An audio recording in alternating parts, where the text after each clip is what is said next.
All right, yes. This is Joey Zaza, Torre del Viejo, and this is the first episode of Apple on the Desk. Okay? This is by teachers, for teachers, and the rest of us, we just get to enjoy it as a byproduct of it and learn. Okay? Um, Remember what I always say, this is interactive. Ask questions. We have the chat open. Give us your feedback, not just feedback, ask the panelists something, you know what I mean? Because if I'm the smartest guy in the room, we got a motherfucking problem. This is the way it's going down. This is as real as conversations can get. Let's bring in, there she goes, Hello, Miss lovelies. Sandy Felices. How are you? I'm doing well. You look familiar. Do we know each other? I think we do.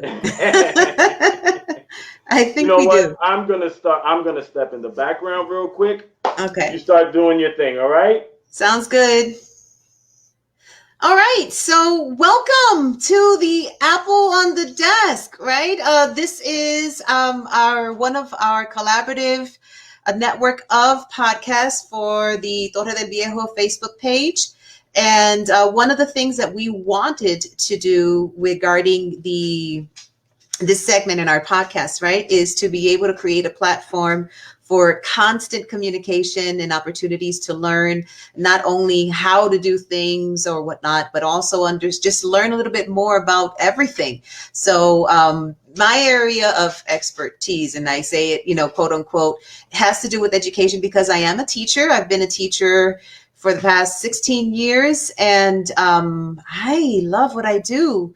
I live teaching, I breathe teaching, and it's something that I really share a passion for. And believe it or not, a lot of people don't know that teaching is something that we all have the capacity to do. But some of us are just pretty, we got a knack for it, and that's okay.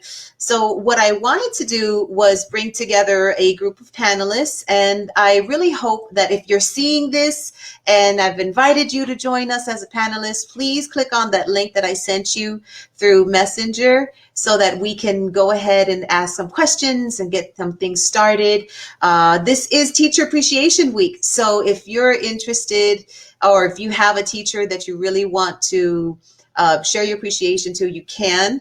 But we are going to look a little deeper into what that actually means, teacher appreciation, in the perspective of not only a teacher, but also the point of view of parents, the point of view of students, the point of view of everybody, because this is all a community. So this is the best thing I can do right now is ask you guys to just join in, ask questions, intervene, and say, hey, I'd like to ask the teacher a question, but not so much as far as what's in the classroom, but what goes behind the classroom, because there's a lot that has to do with education per se. So that's pretty much what we're going to, or at least what I see. I kind of wanted to take a moment to break down the concept of the Apple on the Desk, because this is our very first segment and I'm excited about it. So one thing that I was talking with the producer, right? And we were discussing the actual name of the segment, the Apple on the Desk, kind of sounds like the elephant in the room. So it's that thing that's extremely obvious, yet nobody wants to really talk about it. So that's pretty much why it's the apple on the desk. If you can see that apple there, the teacher. Apples are traditionally, the apples that we look at are the Macintosh, the red apples, right? So it's red, it's glaring, it's something that needs to be addressed. And when it comes to education, we're all affected. We're all affected by it, one way or another. So, let's look into that. Let's look into what it means, what education means, what it means to be an educator, a teacher. There's an argument in this home about, the difference between teachers and educators. And I just call myself a teacher because that's what I like to do. That's like the verb. I like to teach. But it's more the verb that should be accurate is help, right? I love to help to the point where I made a career out of it by helping others. And that's something that I wanted to share with you guys. So we had a list of panelists and inviting you guys to please come on through and share. One of the panelists sent me a notification, Edna Laskin, who's also my Titi Edna, my auntie Edna. And I wanted to just share very quickly what she shared, or she said, about teachers. She is in the educational field as well. Actually, I believe this is her last year. She's going into retirement. So she's one of the inspirations that I have in teaching. And she wanted to share what she appreciated most about teachers, because it's Teacher Appreciation Week. And I did ask, what do you appreciate most about teachers? So this is what she says. She says, what I most appreciate about teachers is their desire for the success of students. The student's success feels like their success. I know I felt like that when I was a teacher and a principal. There's no high like that of a light bulb moment when students get it. The most caring teachers I know live for these moments. And yes, that's absolutely true, at least in my experience. That aha moment, that light bulb, I call it the pop, when their eyes just literally light up like, oh, I get it. And that's why I do this every day. That's why we go through all of these things as teachers. If I would have known beforehand all of the other stuff that teachers had to do, I probably would have said no. To be honest. What are some of the millions of things that teachers do outside of the 8 hours of work? Because I think everybody should know that. They think it's like, okay, it's from 7:30 to about 3 o'clock. The teachers drive home and that's it. Bullshit. Us as a spouse, as a teacher's spouse, I know we have to share our spouse, our partner, with at least 1,000 other kids. And staff and so everybody. Talk a little bit on that. I'm gonna drop back into. Yeah, no, thanks. Yeah, definitely one of the 10,000 things that teachers have to do. Once we say goodbye, once class is dismissed, either virtually, now that we're in the pandemic and we've had to move on to a whole different classroom, so to speak, is I would say teachers have a lot of preparation that they have to work on. So for teachers today, it's not the same thing as how it was years ago, decades ago, even 100 years ago. It's not the same. The requirements are completely different for you to become a teacher, but more importantly, there's a lot of preparation when it comes to those lessons. And now virtually, a lot of the teachers kind of found themselves preparing maybe 3-4 times more, because they're still concerned about making sure that they have everything that they need. The kids have everything they need to be able to be successful in the grade that they're in. And there's so much preparation that goes into the lesson. It's a lot more than just finding a lesson plan online and then just executing it. You really need to know what it is that you're going to be teaching, how you're going to teach it, how it is that you're going to present it to the kids, what it is that you're expecting them to learn, and how you're going to measure that. There's a lot. Then there's all these other requirements, from your state and the standards. You have to make sure that you follow those standards and follow the curriculum and follow the scope and sequence. And that's when I start talking like a teacher, so it's just ultimately what it is you got to make sure that you know what it is that you're going to be teaching weeks and weeks. I plan a month ahead. I literally plan for the whole month. And I'm like, okay, this is what I want to see at the end. And I go backwards, because I'm like, at the end, this is what I want the kids to be able to know. So how am I going to get to that point? That's how I plan. So I plan backwards. Is there a lot of like improvisation as far as, okay, for those who don't know, I'm an MMA coach, and I'm a Wing Chun Kali student first, always. Everybody. And sometimes, okay, you could be teaching something to somebody, and then you just realize they have one leg shorter than the other, or this limb just can't work in conjunction with the other limb, or there's always like something there where you have to go, okay, stop, let's rewind, and let's go this route.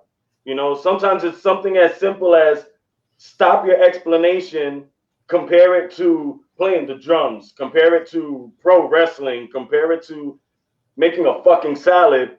Right. They finally get it. Oh shit! Boom, they're able to take advantage of that All the time. information. But since you say it's you plan ahead, Yeah. how difficult is it to stop from your plan and go somewhere else with it?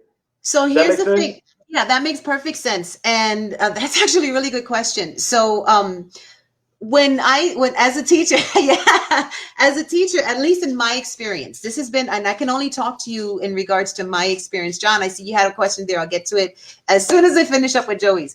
So my experience has been, the ultimate goal, right? The ultimate goal is that's what you plan for. But you're gonna find moments where, yeah, they're not getting it. In your head, in your mind, this is gonna be beautiful. You might have spent, hours and hours, and those of you who know me know that I will spend 14 hours working on lesson planning. Straight, I'm up until 3 o'clock in the morning and I'm working. And in my head, I am just like picturing all of my students by the time I'm spending 14-hour lessons. I'm like, okay, and I know that this student did this and this student might like the other thing. But then when you're actually executing it and you're seeing the cricket or the coquillas, depending on where you're at, the coquillas or the crickets, you're like, I don't get it. Or they're just literally just passed out, falling asleep on you. You know definitely that you got to stop and you got to improvise. And the improvisation it comes with the territory. There is something that one of my principal, right, the one that I'm working with right now, she says you have to be an edutainer. So not only are you a teacher, but you also have to make sure that the kids want to learn what it is that you're learning. So that point of relevance has to be in there. And that's where the improvisation comes in. It's just like, how can you make the connection so that they can understand, and then you can direct them to where you want them to go to learn that skill. I guess that's where the craft of teaching comes in. And it all depends on your style. It all depends on what your expectations are. And ultimately, do you really want to make sure that your kids understand and they're learning and they're showing it? Can they learn it? Can they show it? So yes, there's a lot of improvisation. Sometimes it's technical issues, especially with the virtual classes. It's like, this is not working. They can't get in, or it's blocked by one thing. And you have to find another way on the fly so that you don't lose that momentum of them learning. So it is a big deal to keep your cool and say, all right, we're going to figure something out. And not get frustrated either with yourself or with the kids because it just didn't work out. Sometimes you have to come back to the lesson again, look at it. Yep, this was a failure. This was a no-go. And you got to be okay with that. You got to be okay with knowing that, yeah, they didn't get it. I gotta find another way. And so that improvisation, that skill of improvising is definitely something that has to be there as an educator. Hey, John. Can't quite hear you though. Yes, that was there. You are. That's due to the fact that I was muted. Oh, but that's the 2020-2021 phrase. You're muted. Yeah, don't I know it? I'm told like 8,000 times a day. Yeah, so he sees you're muted. Yeah. So I saw your question. Now, do you want to direct the question? Go ahead and. Yeah, no, I'll ask it. So, all right, you're a teacher, you like to teach, but at one point you was a student.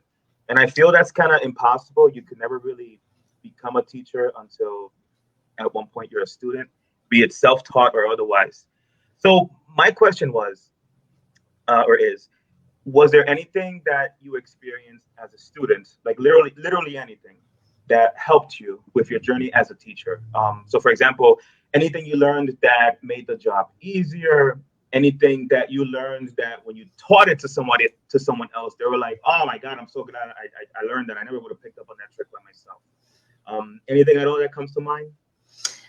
Yeah, actually, two things. First, all teachers are forever students. We will never stop learning. It's just, we have to continuously learn, not only to be an effective teacher, but we're kind of like addicted to it. We want to learn more so that we can help somebody else learn it. You know what I mean? So it's just like, give me so I can give it, so that's just one of the things that as teachers, we always are constantly learning things. And speaking for a lot of teachers, especially this year, we learned a lot. We learned a lot.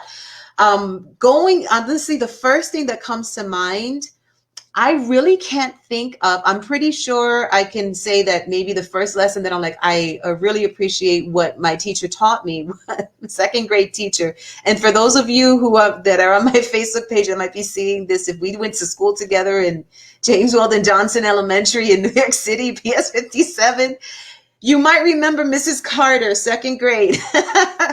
But she taught me how to sew. And it's like, what? It's like, yeah, she taught me how to sew, and it was for Mother's Day. It was around about this time of the year. We learned how to sew a pillow. And how did that make my job easier? It made my job easier because she taught me that not everything in the classroom has to be about the classroom. That teaching is a lot more than just what the books and the standards say. It's about preparing us for life.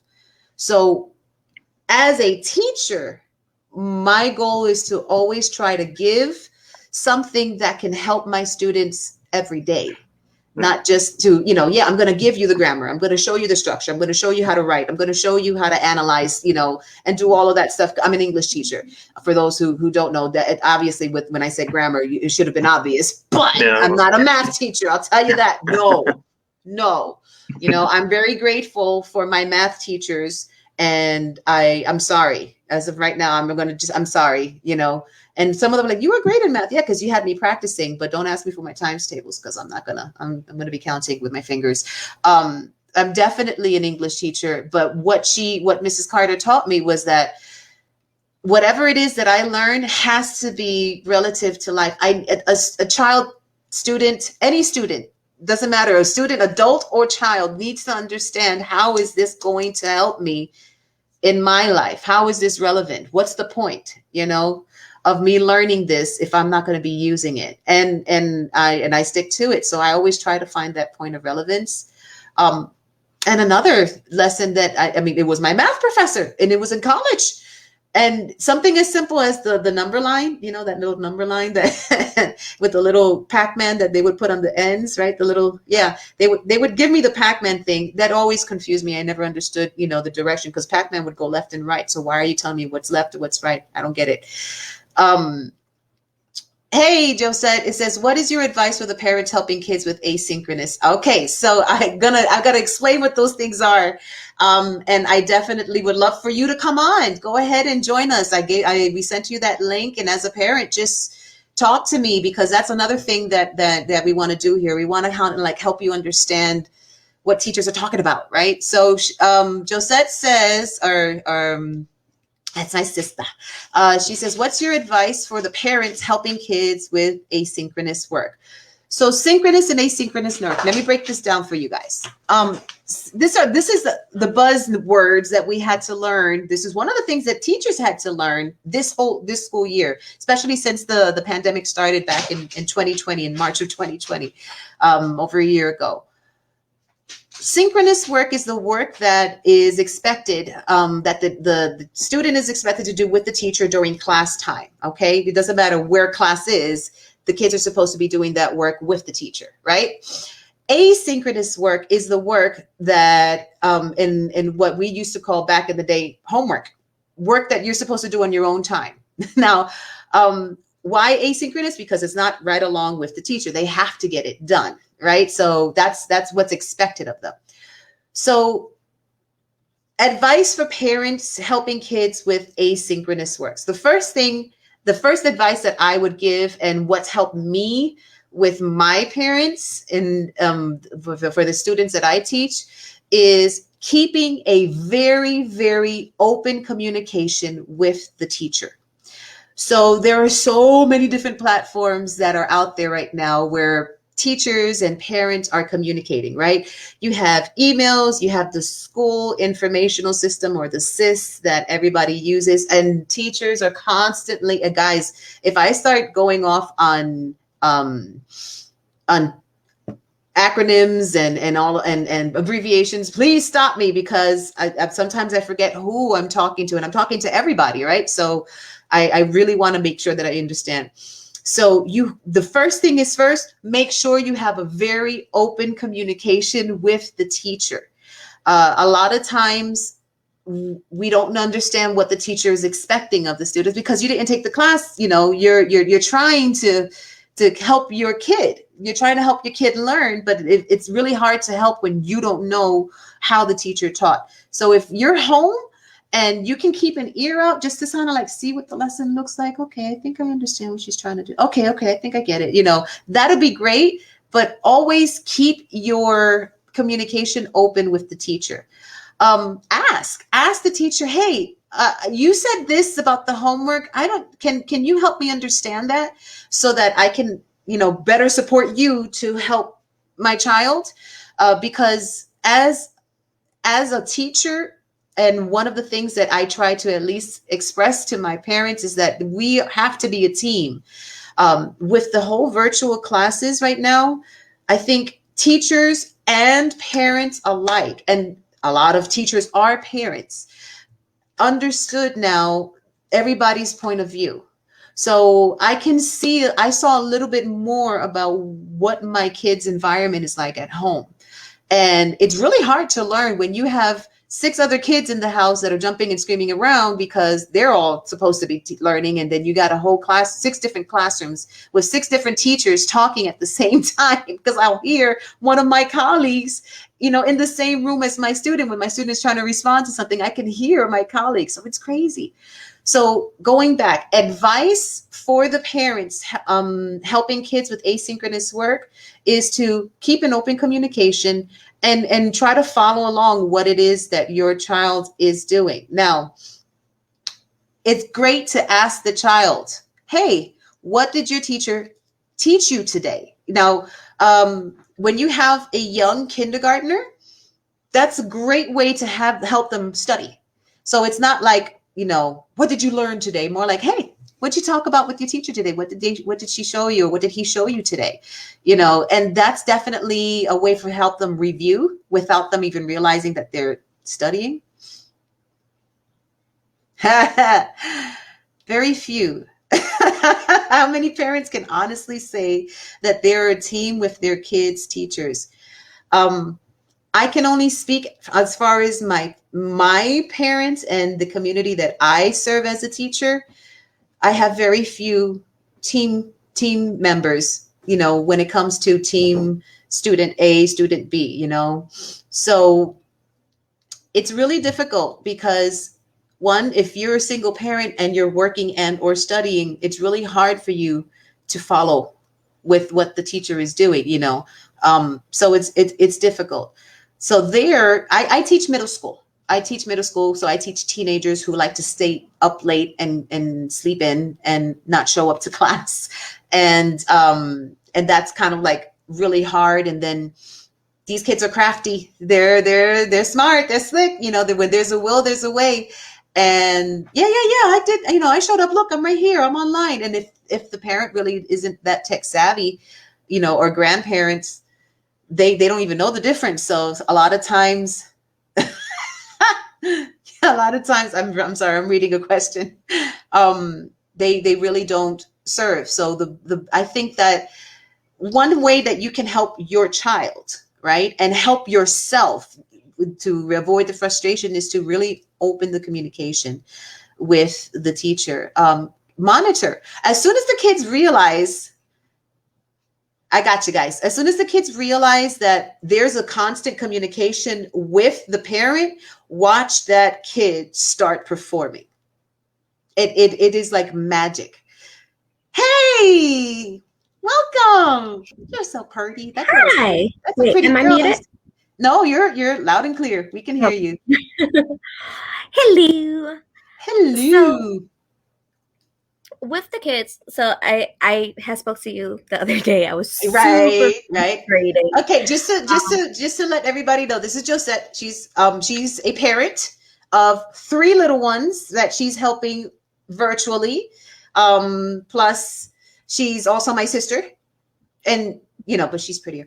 And and she's like she had a moment. She had a moment as a parent. And please talk to us about what that moment was. Give us a scenario. Yeah. So my two of the kids are in virtual. My youngest is not in school yet. But my kids are super smart. They're usually like, don't give me a problem. But we were doing shapes with my kindergartner. And it was like he just wasn't getting it. And I was trying different ways of going about it. And he could not understand what I meant by using shapes to make another shape. And it got to the point that I was just so frustrated. And yeah, I was like, what do teachers do? Like, how do teachers do this when they have all these kids that they're trying to help, and you have that one kid that does not get it? Mhm.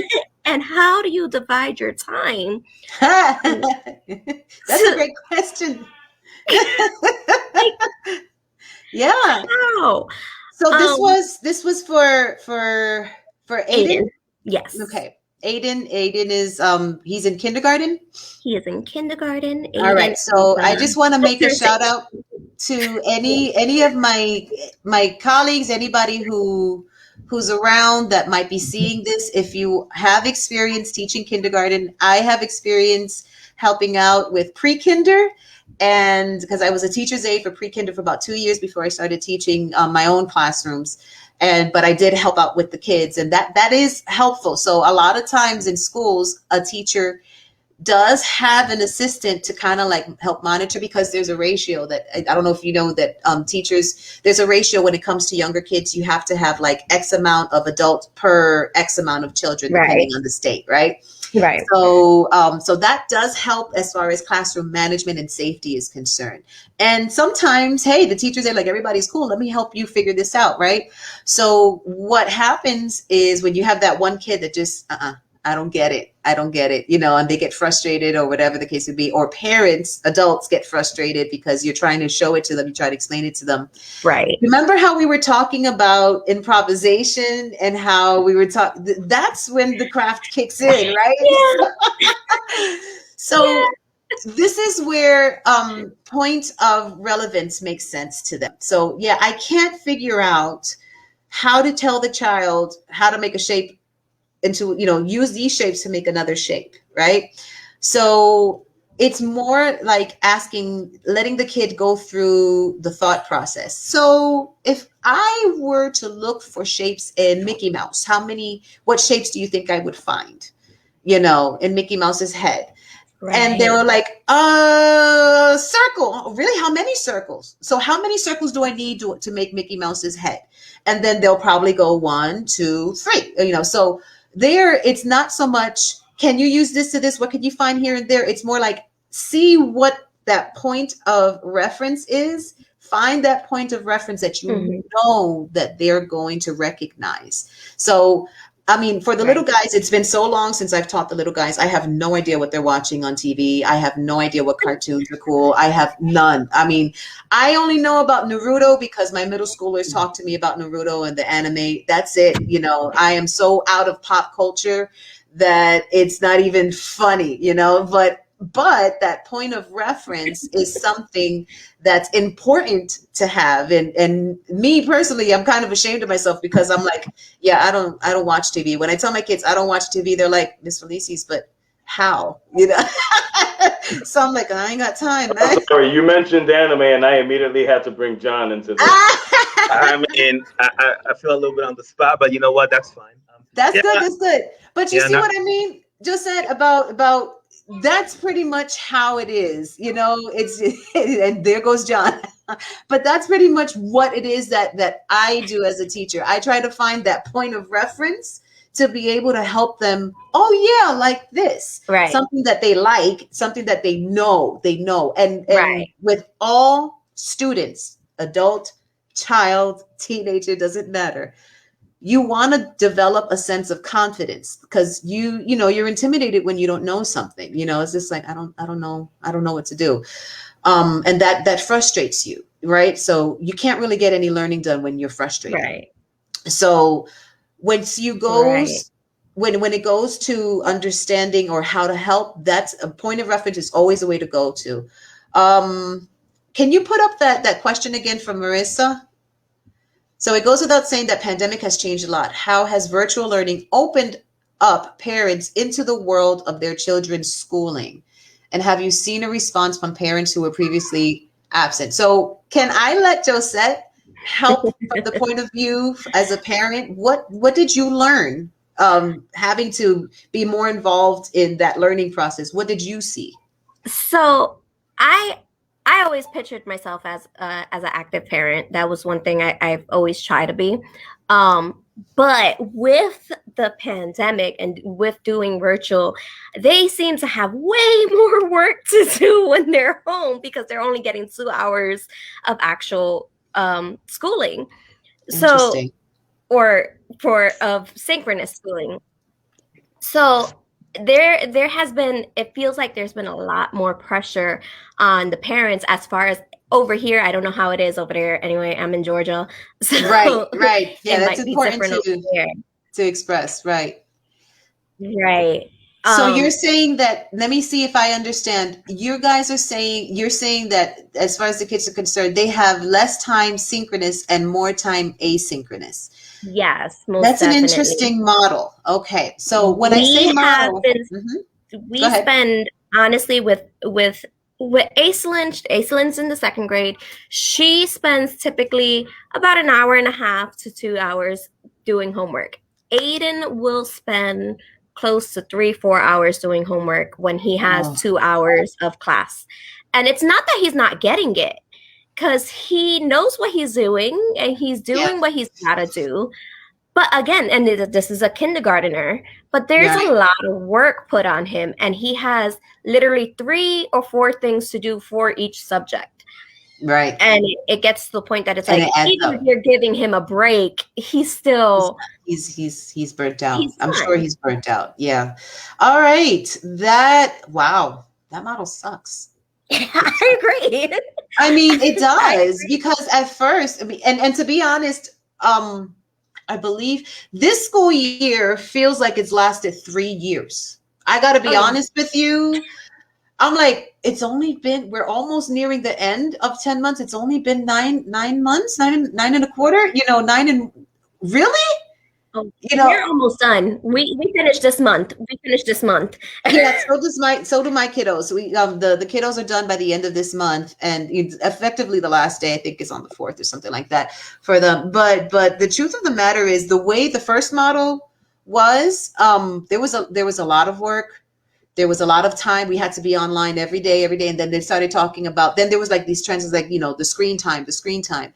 So some models, right? When I say models, it's because please take this into account as a teacher. We have requirements put on us by our administration, and they say you have to make sure that you have X amount. That is a lot for kindergarten. I agree, Carmen. Carmen is my mother-in-law, right? So this is a family thing, but family is really important to me. And I don't know if you've heard me use that term a lot. It's friends that are family as well. So friends and family, it's all family. But when I forgot where I was going. Time. That screen time.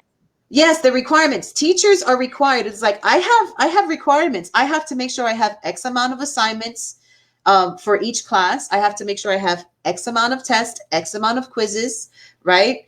And it's just numbers, but where's the content, right? So a lot of times teachers have to kind of like just throw stuff in there to meet those requirements because they're obligated to. Mm-hmm. So as a teacher, what I try to do is balance it out. You know what I mean? I try to balance it out as best as I can so I don't burn out my kiddos with this constant practice and constant things, and then and see how that goes. Wow, that's a lot of stuff. I mean, I know the kids are in a school that does provide a lot of content for them. You know, a lot of work they are. You know, I know that they're in a school that challenges them, and that's fantastic. But it's for kindergarten, I would say focus harder on those really structure skills that they need to practice on instead of so much content. That that would be my thing. Mhm. I mean, then again, I'm always known for doing, you know, other things that is not supposed to do. Yeah, 3+ hours of homework, and that's what it is. People call it homework. Yeah. Now we give it a new name. It's called asynchronous.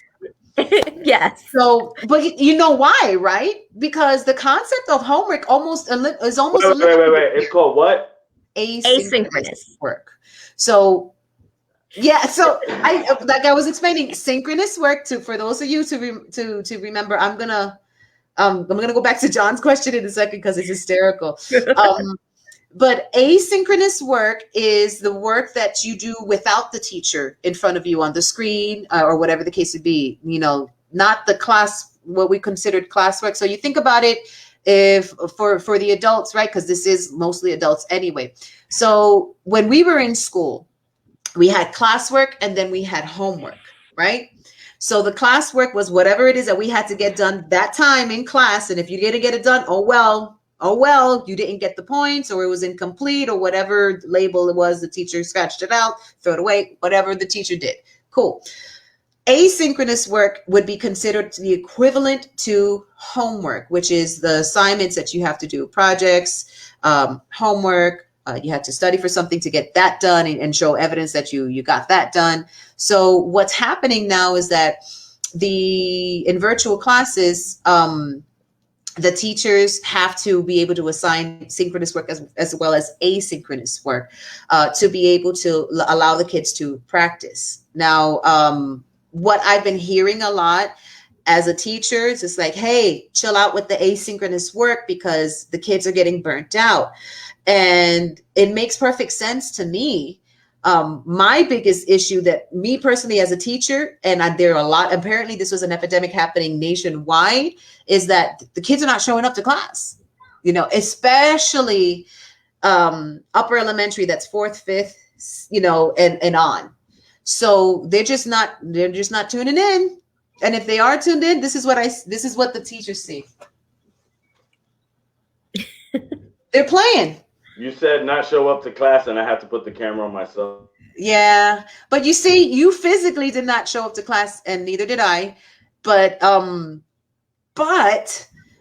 you literally just have to. You don't even have to. You know, you're still in your socks and your pajamas. Just put on. Because I've had issues with parents walking behind the cameras naked. Yes, I saw mama booties. I did.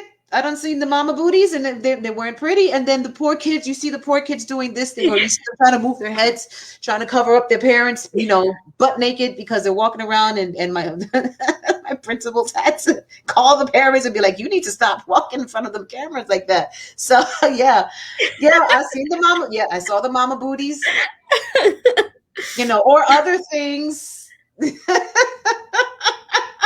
Behind, and you know, and this is what I say, that the teacher also gets to get a glimpse about what the kid's environment is, and be maybe a little bit more comprehensive of why maybe that kid didn't do that one assignment. If the kid doesn't ever show up, that's a problem, because I can't get any teaching. If I can't do the asynchronous, how can I expect them to do if I can't do the synchronous, which is them being with me, I can't expect them to understand the asynchronous. But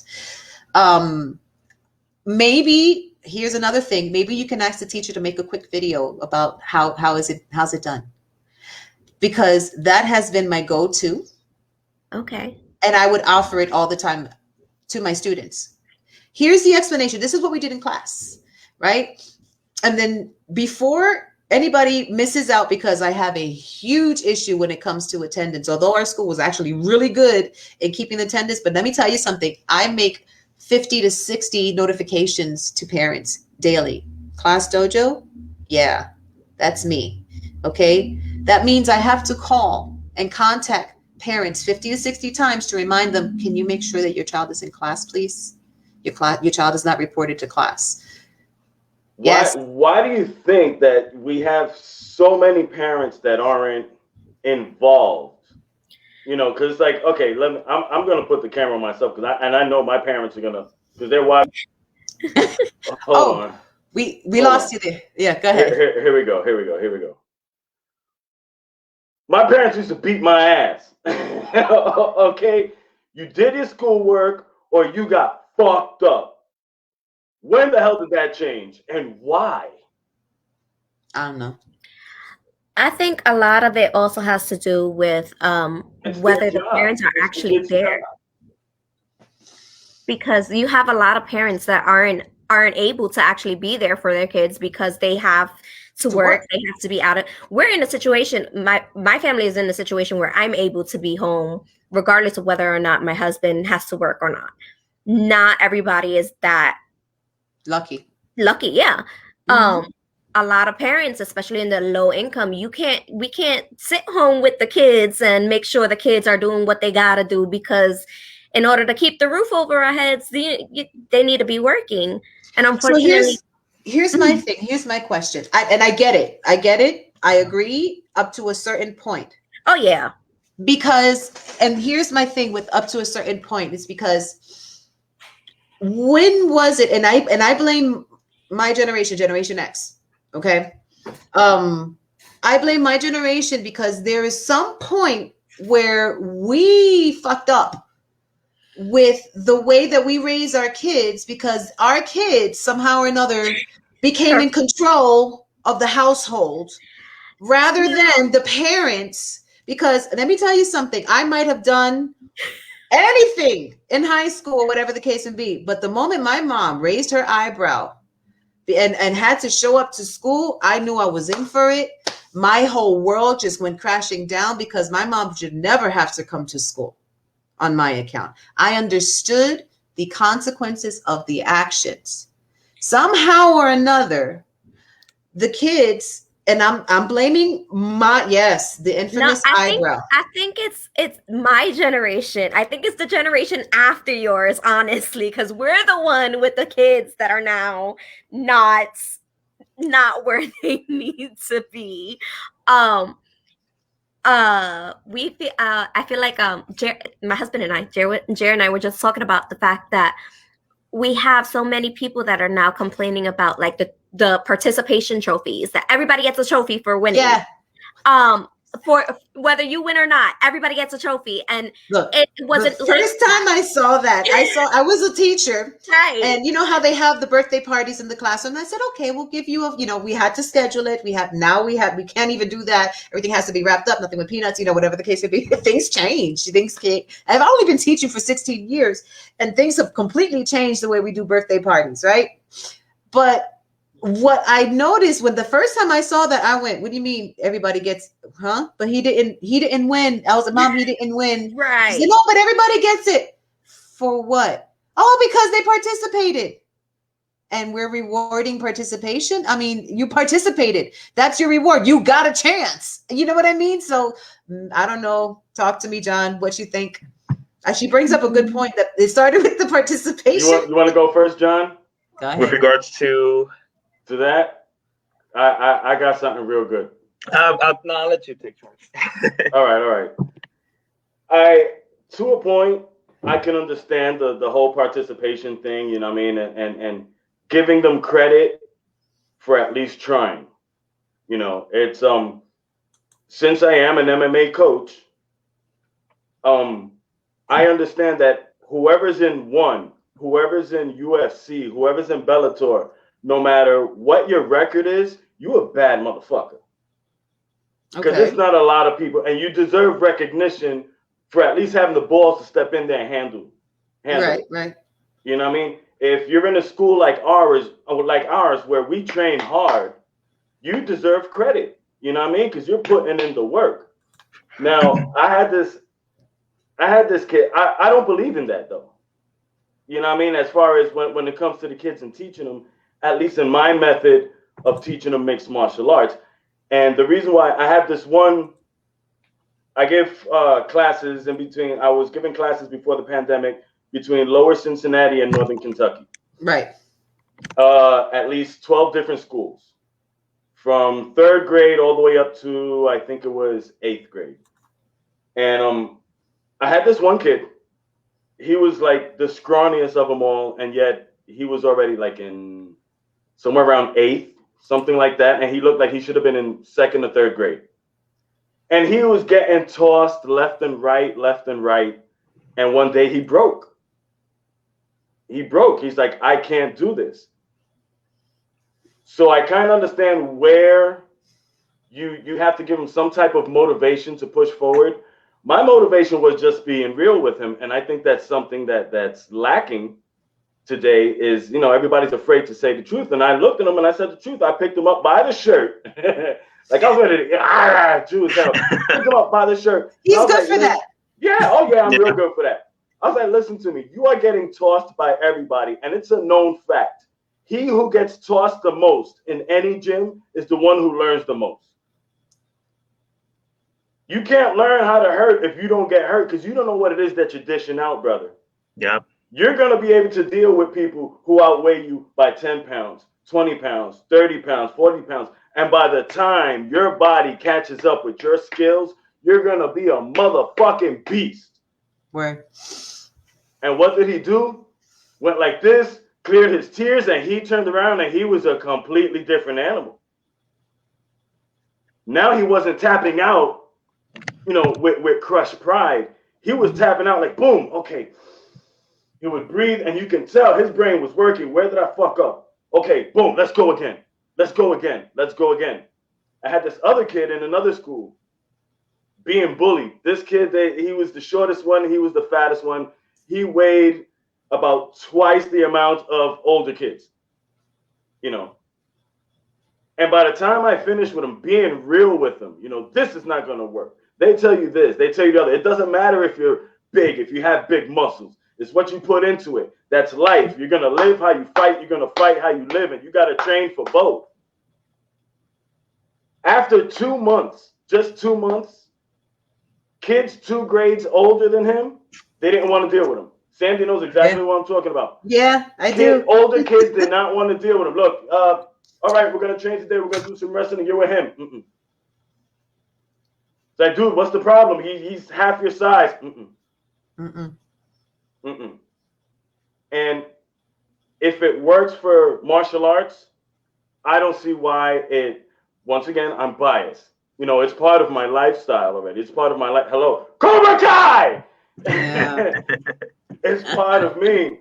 But I truly believe if it works for martial arts, maybe the technique should work for everything else. And, I think it's a combination of things because, I'm a firm believer of it takes a village when it comes to kids.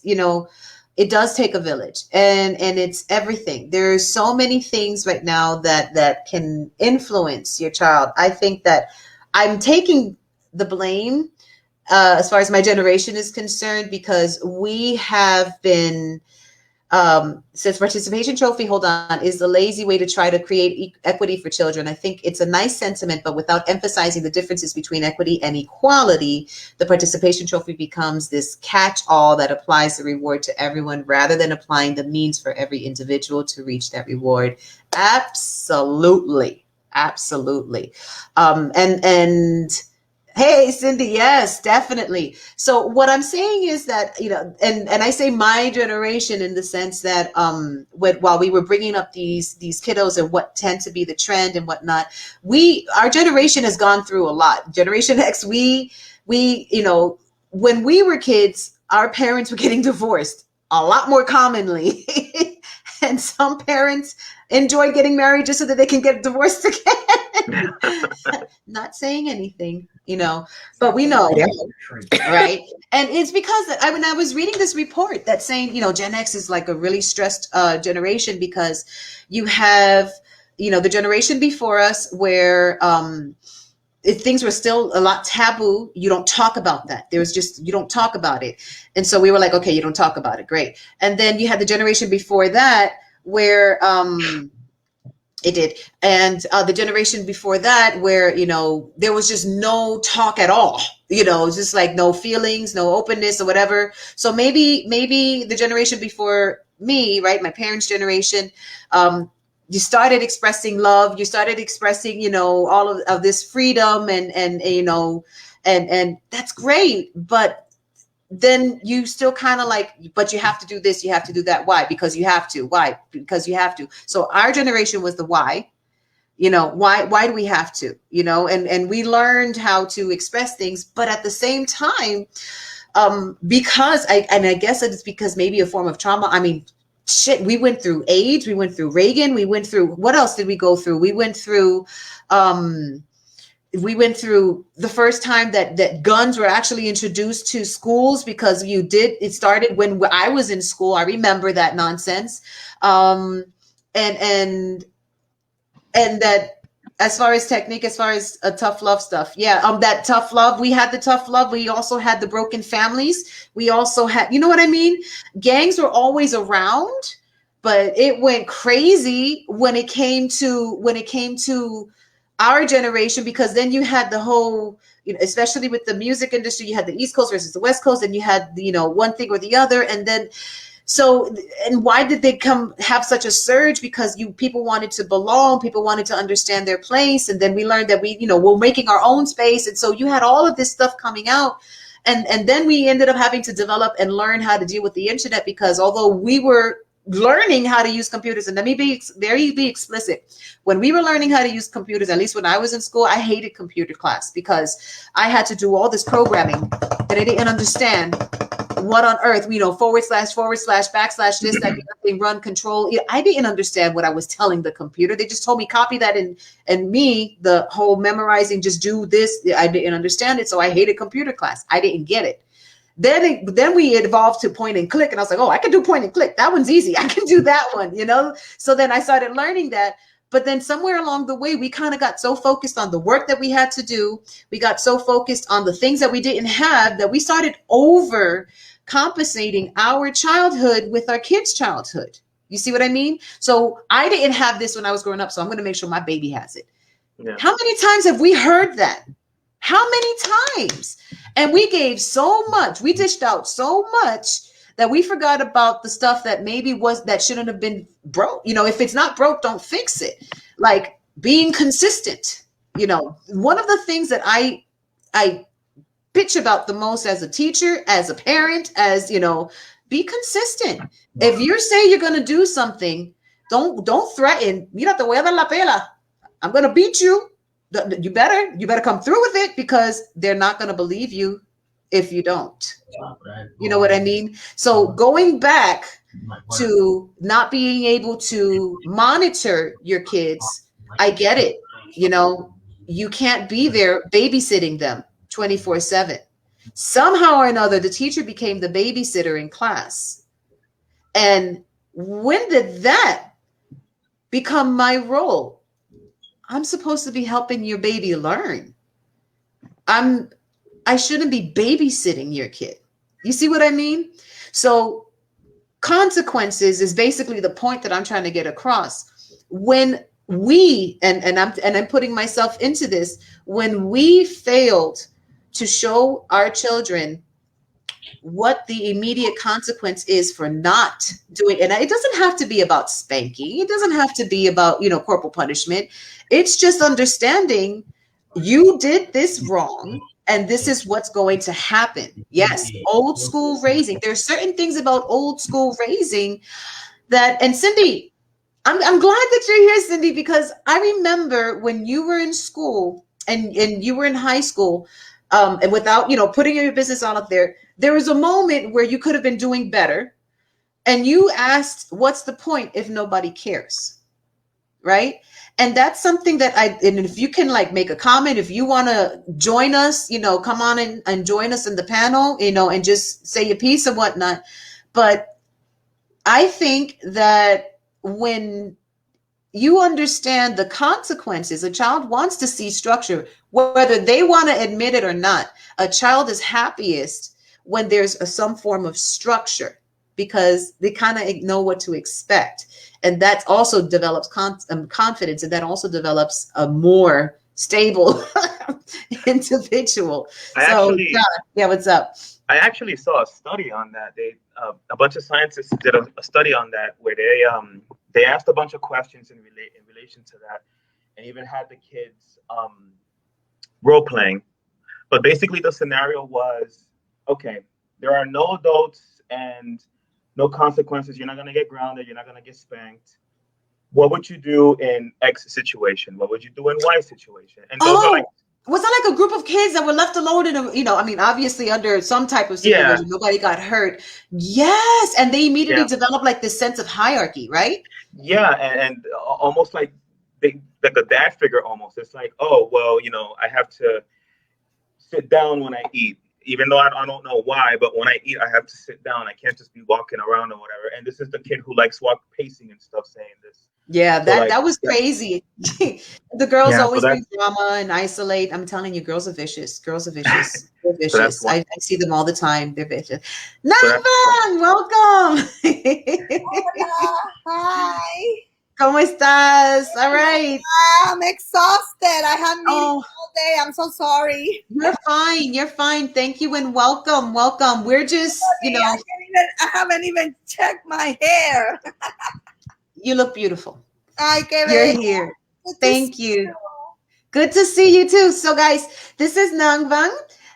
She is a professor at the University of Puerto Rico, El RUM de Mayagüez, right? And for those of you who might be seeing on stateside, well, she is my mentor in writing, right?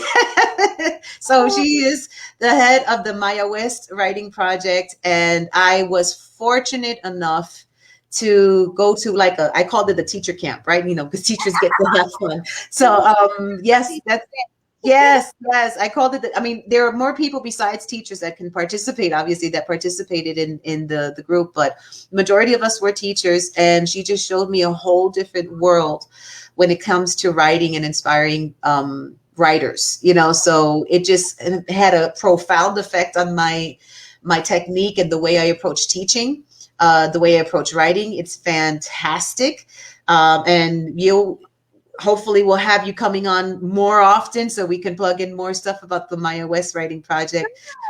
But ultimately, we were kind of talking about why, what is it that's happening? Why is it, right, that we see this lack of, do you think that parents actually get to see or appreciate now what it is that a teacher has to go through, or vice versa? Do teachers understand a little bit more about what, the consequences? Why is it that parents can't monitor their child's progress in school? What have you seen as a professor with your college students? What's going on there?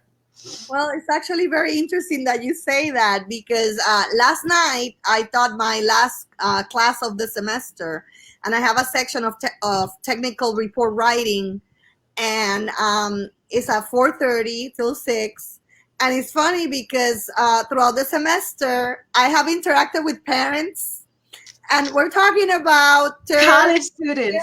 college students whose parents are listening to my class. And actually, when we have these conversations that that we do, that we could be talking about something very academic, and then we stray and we start talking about something that's happening on the island, or something that's happening in the world, and parents interact. Some of my students actually were driving, parents are right next to them, and I see a lot of involvement in terms of parents becoming more aware of the work that their kids do.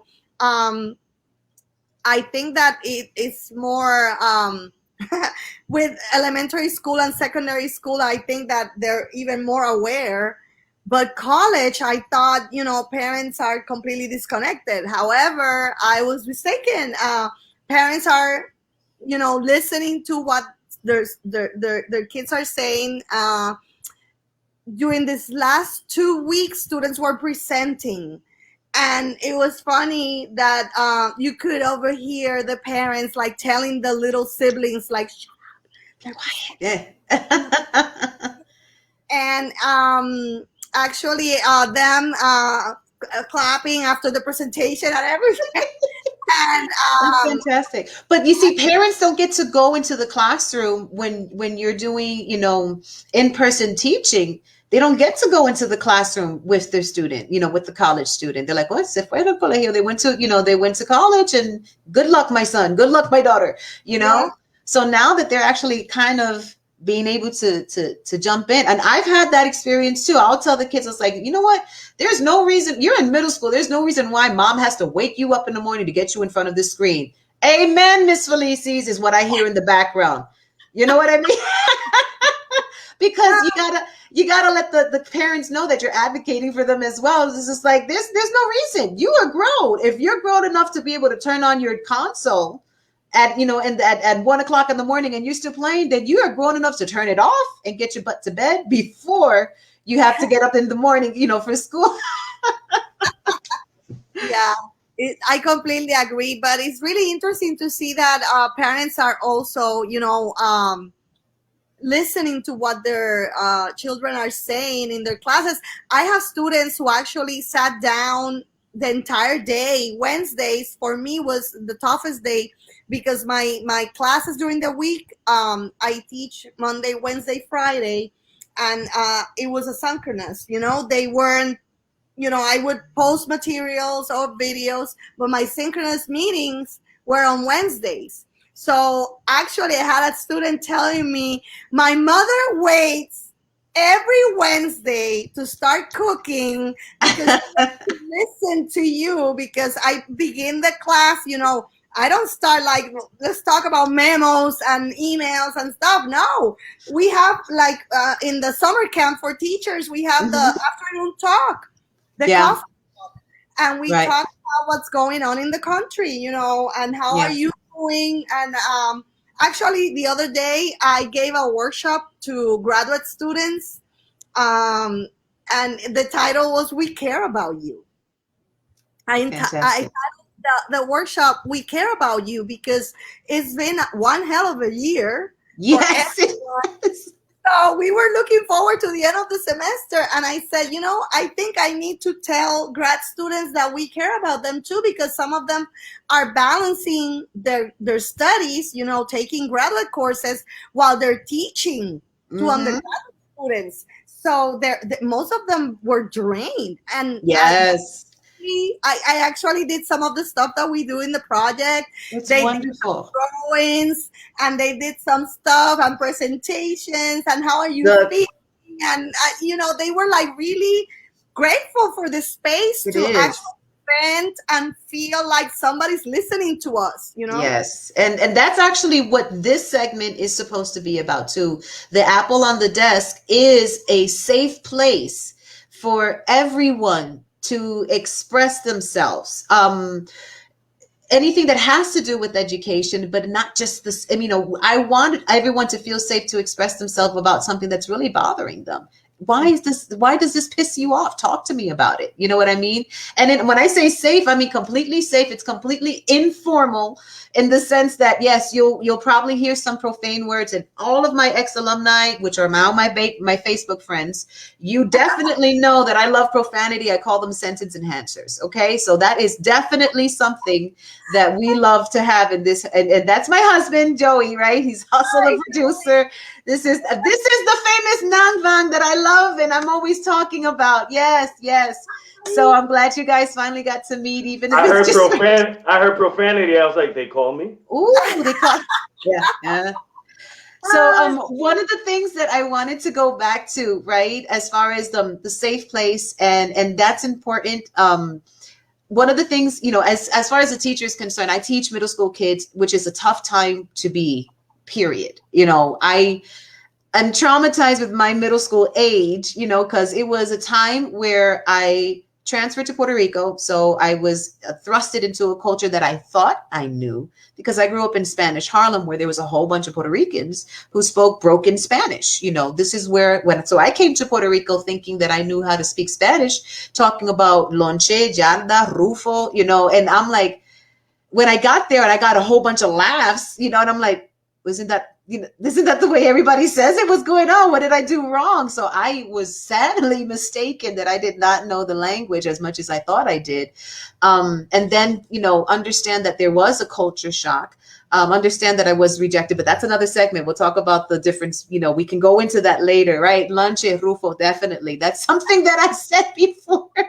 And whatever other things, but ultimately, when I got into the school, I didn't feel loved. I didn't feel that I had that connection with the teachers. I just felt that they didn't understand me.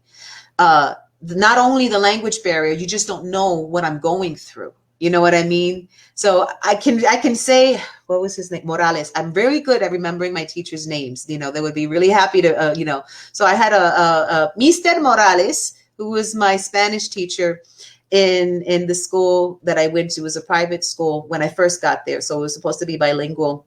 Only the English, the books were in English. Everything else was in Spanish. That's about it. So I had to learn one way or another. And he was so proud of me because I read a paragraph in Spanish, complete paragraph in Spanish. He goes, muy bien, Sandra, very good. Now, resume ese párrafo, summarize that paragraph. And I go, no, mister, you told me to read it, not to understand it. Those are two different things. And he was like, oh, what am I going to do? But I didn't understand. And what I needed was someone to help me know that I could understand, So I'm a really tough teacher. Any of my ex-alumni who might be watching can definitely say, that how tough I am. But ultimately, I hope that they learned and they knew that no matter how tough I was on them, it's because I love them. And at the end of the day, every session I finish my class, Joey can vouch for it. I love you guys. I'll talk to you tomorrow. I will always tell them that I love them, because if you're in this profession as a teacher, you gotta love them. You have to. Otherwise, you're in the wrong place. You have to love this profession. You have to love sharing. And I hope that as a parent,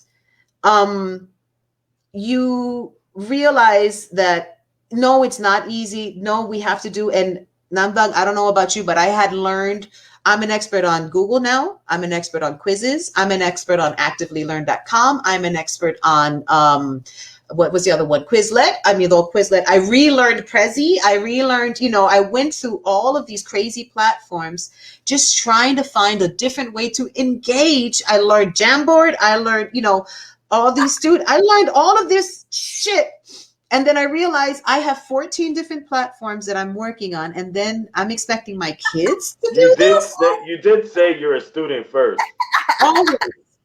Always. And I'm not mad at what I learned. I was upset at the lack of guidance as a professor.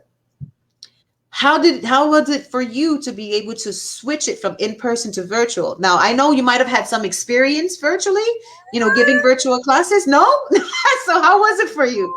This is actually my first semester because last semester I was coming back after my sick leave, and I was directing the English department in Rio Piedras, in the Rio Piedras campus, and I didn't have to teach. My course release was complete just to be director. So since I hadn't taught a class, more than, I was teaching just one class because I wanted to. I don't know. I didn't have to, but I did just to keep in touch with the students, Right. But after the whole pandemic started, last semester I didn't teach. So I came back to my West, to my original, department. And I'm teaching 2 sections of technical report writing, a course that I had never taught before. Of course. And, for the first time coming back, and I had to learn everything. I didn't use Moodle before, so I had to learn how to use it. And I've been learning with my students. I actually have them help me during the class. Like, can you present this? Can we do this Google form? Can we, delegating on them, and then I'm relearning much of the stuff. I'm gonna teach in the summer as well, so I'll keep practicing. It's gonna be online too. So you know what I found? The kids like it when you ask them to interact, because I do the same thing with my middle schoolers. I teach 6th, 7th, and 8th grade. And when I say, can somebody present their screen so we can look into this and that, and they're like, I'll do it. They like that interaction. That's a way to engage. A lot of times they've pushed like all these different platforms, right? Because they're trying to find a way to get you to use their platforms, when all you have to do is just include them in the learning process. And that will help them learn. And I finally, at least one student today, I gave a grammar test. And one of the students like, Miss Felices, this was ridiculously easy. Isn't this like the kind of like the same thing that we just did on? And I was like, yeah, actually, but because you were engaged, you helped with the answers, you participated. That's why it was that much easier for you. If you didn't participate, you'd probably be confused. He goes, oh, that's true. That's true. Yeah, I got this. He's like, I got this though. I was like, I think you did. And, so it's just the fact that they learned.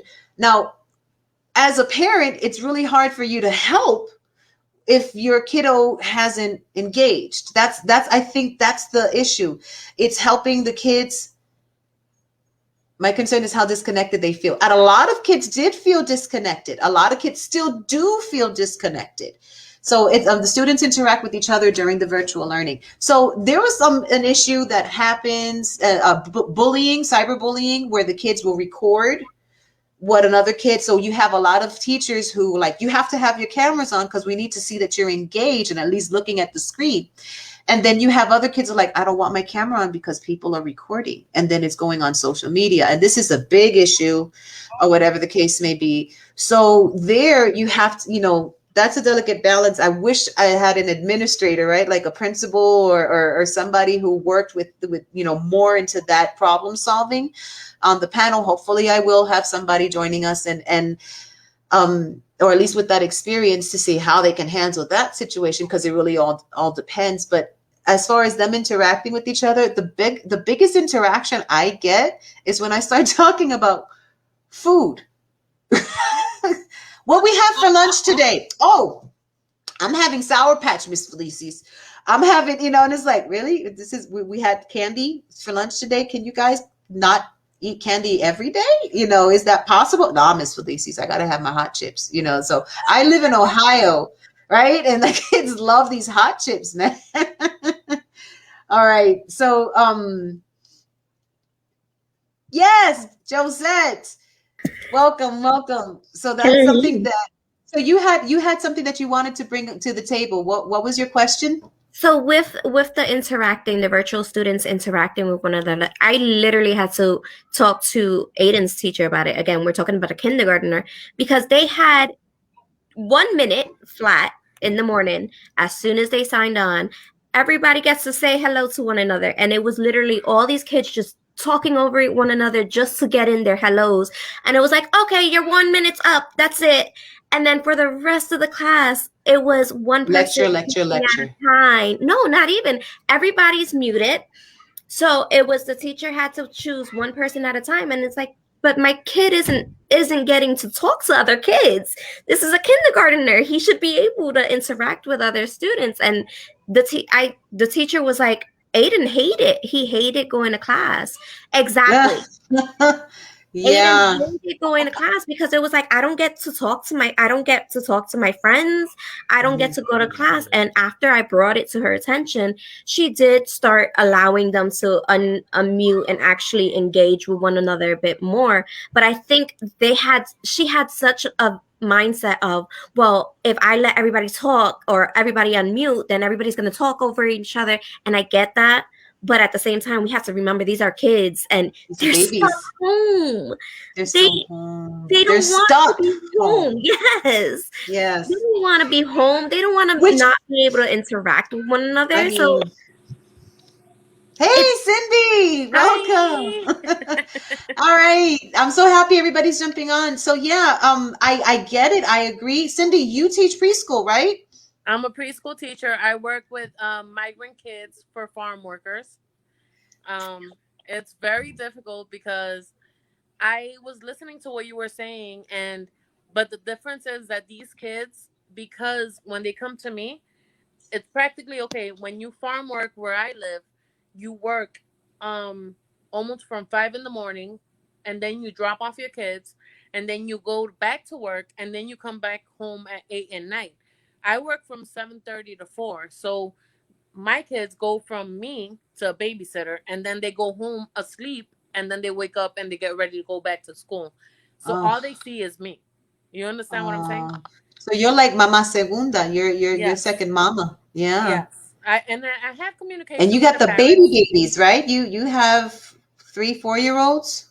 I have 3, 4, and 5 year olds. Mm-hmm. I what I do is that I have the 3, 4, 5 year olds. I have kids that are going to kindergarten, and then I have kids that are going to that are still staying with me for 2 years. You Oh, know, wow. I my where I work at, it's not only that I like, you know how you mentioned, like, you can mention daycare and all that stuff. Of course, at that age you're taking care of them, but where I work at is more educational. What Mm-hmm. we do is that we prepare them for school, and not Mm-hmm. only we prepare them, we make sure that they're on point, because we have programs where we have to put information into the computer and all that Mm-hmm. stuff to see that they're on point. And Right. then we go and we try to get them observed. We get the help that they need, because a lot of parents think that if your child has difficulties, automatically they're gonna get a label. They're labeled. Right. Right. Right. My job is Speak. to get that label off before they go into school, because it's different when you go into school. For example, when they're with me, I'm only allowed to have 14 kids in one classroom. Now in school you have 22, 28 more. I'm not saying that teachers are not going to pay the same attention, but they can't. There's some kids that are going to go through the crack because there's so many. So Yep. my job is to make sure that I try to get them on point before they get there. Right. You know, And I'm so glad that you use that term, going through the cracks. That's a teacher term, okay? yes, And what we talk about as far as falling through the cracks, because by the time they get to my level, which is middle school, some of those kids who have fallen through the crack become professionals at it. And what yes, I mean by professionals is that they sit quietly because they don't want to get attention. They sit quietly in the corner. They don't have any issues, but they don't engage in their learning either. either. And No, unless you have a teacher that's going to be like, hey, what are you doing? Why are you here? They're gonna keep on falling through the cracks, and they'll go through all through high school, barely making it, falling through the cracks. and I have Okay? kids. To be honest with you, I have kids that. Well, you have the kids that don't really know that they're going through the situation, and then you have the kids that play the role. And I'm gonna be Right. honest with you, I work with kids that are 3, 4, and 5. Kids that are 3, 4, and 5, they're smart. They know Wait, what hold they're on, doing. hold on. Maybe I might be wrong, but I believe I read somewhere. I can't cite it. Like I said, this is informal. I don't have any research or anything behind it, but I remember reading, especially when I was in college, that a child, an infant, can learn how to manipulate a person, right? Their adult, their parent, Hmm. at the as young as, what is it, 3 weeks, 4 weeks old. Once they learn, oh, that lady with the warm milk comes every time I go, I'm gonna come and I'm gonna say, just so that they can come by and give me some stuff that I want. You know what I mean? Yes. All right, hold on. 1946 through 75. Oh, 1946, 75,000 American students went without schooling due to a teacher shortage. How do we avoid that from happening again? So I'm going to start off by saying 2 years ago, I took my students to a career day. And if Jennifer, you're there, I'll give a plug in on the program that she provides. She provides studies where they pay you to go to school and to learn a trade career. Okay. Anything that has to do with trade, like construction and plumbing and masonry, they pay you to go to school, then they hook you up with the job, then you keep on going. And so this is like benefit, benefit, benefit, benefit. So I am a realist, and I am a person that says college is not for everybody, and that's okay, because it doesn't have to be for everybody, but everybody has something that they're good at. You just got to look for it. You got to be actively looking for it. And not for nothing, not because I'm my father's daughter, and so is Josette, my father's daughter. We like to play with our hands, right? We definitely like to build things, and that we definitely get from dad. And my mom is also savvy with putting things together, but I gotta say that I definitely have the love for it. From dad, and unsurprisingly, our grandmother on our dad's side was really good with the tool, and our grandfather on our dad's side couldn't throw a hammer to save his life. So it makes a lot of sense that we like to do these things, right? So I have a special love for the blue collar workers, people who use trade to work with their hands, all of that stuff. I love it. So I went in and I took the kids. We had a blast, but I almost changed careers because I was so unhappy as a teacher at that moment that I was ready. Now I'm talking about, I've been teaching for 16 years. And at the time I've been teaching 2 years ago. Okay. So for 14 years at the time. And I was ready to say, I'm going to be a carpenter because I like working with wood anyway. I might as well. I'm getting 3 times the amount of money that I'm making. In a tech school, definitely not challenge, and that's okay. You know what I mean? That's not, somehow or another we kind of like, oh, my child is in college, and no disrespect to Nanvang, but Nanvang knows that it's not for everybody, and she's in a tough college. Let me tell you, you gotta be a tough kid to be able to finish in a room. That's not for the lighthearted.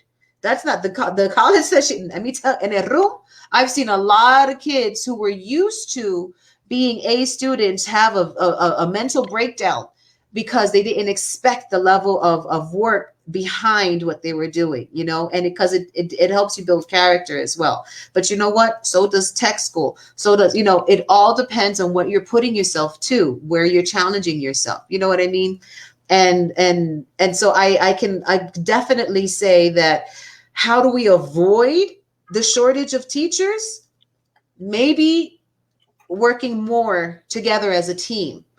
Because I can tell you honestly, my job would be a lot easier if I didn't have to send 60 notifications to parents reminding them to check to see if their kid is online. Yes. You know what I mean? I'm going to drop right there. Go. I do understand what you're saying. In my case, like I'm only allowed, because of the age, I'm only allowed to have 14 kids in my room. And the ratio. right now at this point, I have 11 kids in my room, and I have 3 that are virtual. Okay, hold on. How many kids do you have? Are you supposed to have? 14. 14. Because of the age and the size of the room. Okay. So I have 14. So they're between 3, 4, and 5. I have 4 of them that are graduating in September. And out of those, I have 3 that are virtual. And for the life of me, I cannot get the parents, to go on and do all that. But at the same time, I'm not going to say, okay, it's that they don't want to. I do understand that the difference is that I'm working with farm workers that are working all the time. And half of the people that are taking care of their kids probably don't even know how to get on a computer. Correct. So they're not going to do it, Correct. And I get that. So I agree. What I do is that I still record. I still send the link. But and I send all the materials, because my agency, if I'm doing an activity in the classroom, I do the activity, I prepare for them, but I prepare for the kids that are at home, and I send it home. So I started thinking, and I'm like, okay, well, they can't get on and whatever. So what I did is that I started sending notes in the whatever I was sending home, explaining exactly what they had to do. Right? So what I'm trying to say is that, in other words, when it comes to my age group, and you're saying about, okay, some are meant to go to college, I feel like it's an option for them eventually, but it's something that you have to put out there since they're little. Like I have kids, they're 3 and 4 and 5 year olds, and they're like, I don't like school, and I'm like, but you have to go to school, and they're like, why? Because at that age, everything is why, Mhm. It's and I tell still them, why. yeah, no, and I know, but when they're little, they're like, why? I have a child at this point that he says, I like the dinosaurs, and I want to see one. And I said, well, they're not alive right now because I don't lie to them. That's the thing. I'm Mhm. not a person that's gonna lie to them. I want them to know. I said they're not alive right now, and they're like, why? And I'm like, I don't want to go through the whole explanation because it doesn't make sense. I just say, well, they're not. They're not alive now. That's it. You know. And I try to explain it, but they don't get It's it. still why with me. Yeah, Yeah. no. But when it comes to the school, they're like, I don't like school, and I'm like, you have to go to school, and they're like, why? And my explanation to them is this: it might seem crazy, but this is what I tell them. I tell them you have to go to school. You still have a long time before you finish school, but at the end of it, you're gonna be able to go to college. And they're like, what is college? And I'm like, college is like a school for big people, I say. And when you go to college and you finish college, you are gonna have enough money because they don't understand anything else but cars they want. I'm like, you're gonna have the best cars, the best house, you're gonna have everything. And they're like, I don't want to go to college. And I'm like, yes, this Meanwhile, is this it. one was broke ass walking all over Aguadilla to get to work after But college. Sandra, what I'm trying to say is that at the end of the day, we like when I wrote old school, the old school thinking, I'm not gonna say like our parents, my Because parents you at have least to. didn't have the education to push me to be better, and I understand it because it's Hmm. not something that they did wrong. It's something that they were, you learn this, and this is what you do. Right. And So this is where I it takes a village comes in. I Can had I the jump in on option. that one? Yeah, go ahead, Josette. Go ahead. As a parent, like with my kids, I have both my masters and my bachelors. So my kids have seen me go through each one of those. They've been Hmm. around for my bachelor's and my master's. So when I sit there and I tell them, well, you got to do more than what mommy did. The goal is to always get the parents' goal is always to get your kids to have a better life than what you had. So my goal is to make sure that once you guys grow up, you guys have more money than what I will have. So in order for you to do that, I'm gonna need you to go further in And college. I do understand that, but I think that, and I'm not saying that you're doing it wrong or right. Like, it's just speaking my mind. Okay, go And ahead. Sandra knows that I speak my mind. Yeah, Go I yeah. ahead. This is a safe place. Speak, preach. Yeah, Go I ahead. Do think your thing. that the situation is that a lot of parents nowadays, they think, well, I'm gonna give my kids what I didn't have. No, you're gonna teach your kids that you have worked hard for what you have, and that they have to work hard for what they want. And Okay. people don't So understand I'm that. going to interject on that. Right now, I'm in the middle of teaching my middle schoolers, seventh and eighth graders, how to write a resume. Hmm. Okay. And they're like, some of them, thank you, Miss Felicis, because um, Juan Pello says college is also expensive in most cases. If you're a good student early on, well, that's a blessing to get ahead. Yeah, Hmm. and that's true. College is expensive. The way that the system is worked, college is expensive or whatever. So, and there are a lot of incentives for those who do well in their grades and get scholarships, and this is why that incentive is there, so that you can be able to try to get at least a scholarship. And there's a lot of help that is not very open to, but there is a lot of help to get into college to get your degree. Yeah. So there are options. It's not impossible, and honestly, you get out of it what you put into it. Do you really want it? You'll find a way. You really want it? You'll find a way. Ultimately, that's what it is. But I think going back it's understanding, once again, the point of relevance. Why is it that I have to do this? Why is it that I have to do that? And families, right now, it all depends on what your background is. It's really hard to have a kid understand, well, why is it that I have to show up to class when mom or dad doesn't even show up to work? That's the truth that I live Hmm. in the families that I work with. That's true. You don't understand? So yes, okay, I get it that there's a low income family. I get it that you have to go to work and nobody can stay home to watch to see. But where is the repercussion of you not doing your job because mom is busy working her tail off for you?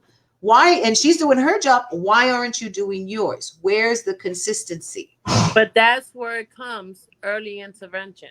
What Yep. I'm saying when it comes to, it doesn't start from middle school. It doesn't start No. from elementary. It comes all the way Absolutely. from preschool. And the reason why I'm saying is because I am a preschool teacher. It's about a foundation. You have to start from the beginning and you have to Okay. keep it rolling. So But here's my thing, Cindy. Who's the first educator of the a child? parents. Thank you. But Parent. then I'm explaining to you when it comes to my case that I deal with farmers that don't have the time and they're still trying to survive and trying to do this and trying to do that.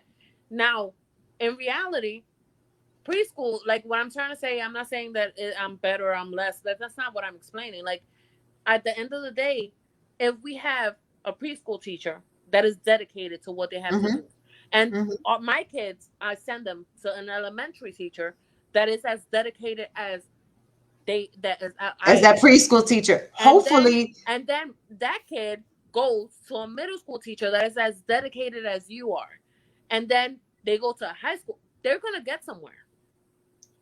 The problem right. is that, and I'm not saying not every educator is as dedicated. Oh, thank you for bringing that in, Cindy. Thank you, thank you, thank you. Because that That was is very another true. point that I wanted to bring.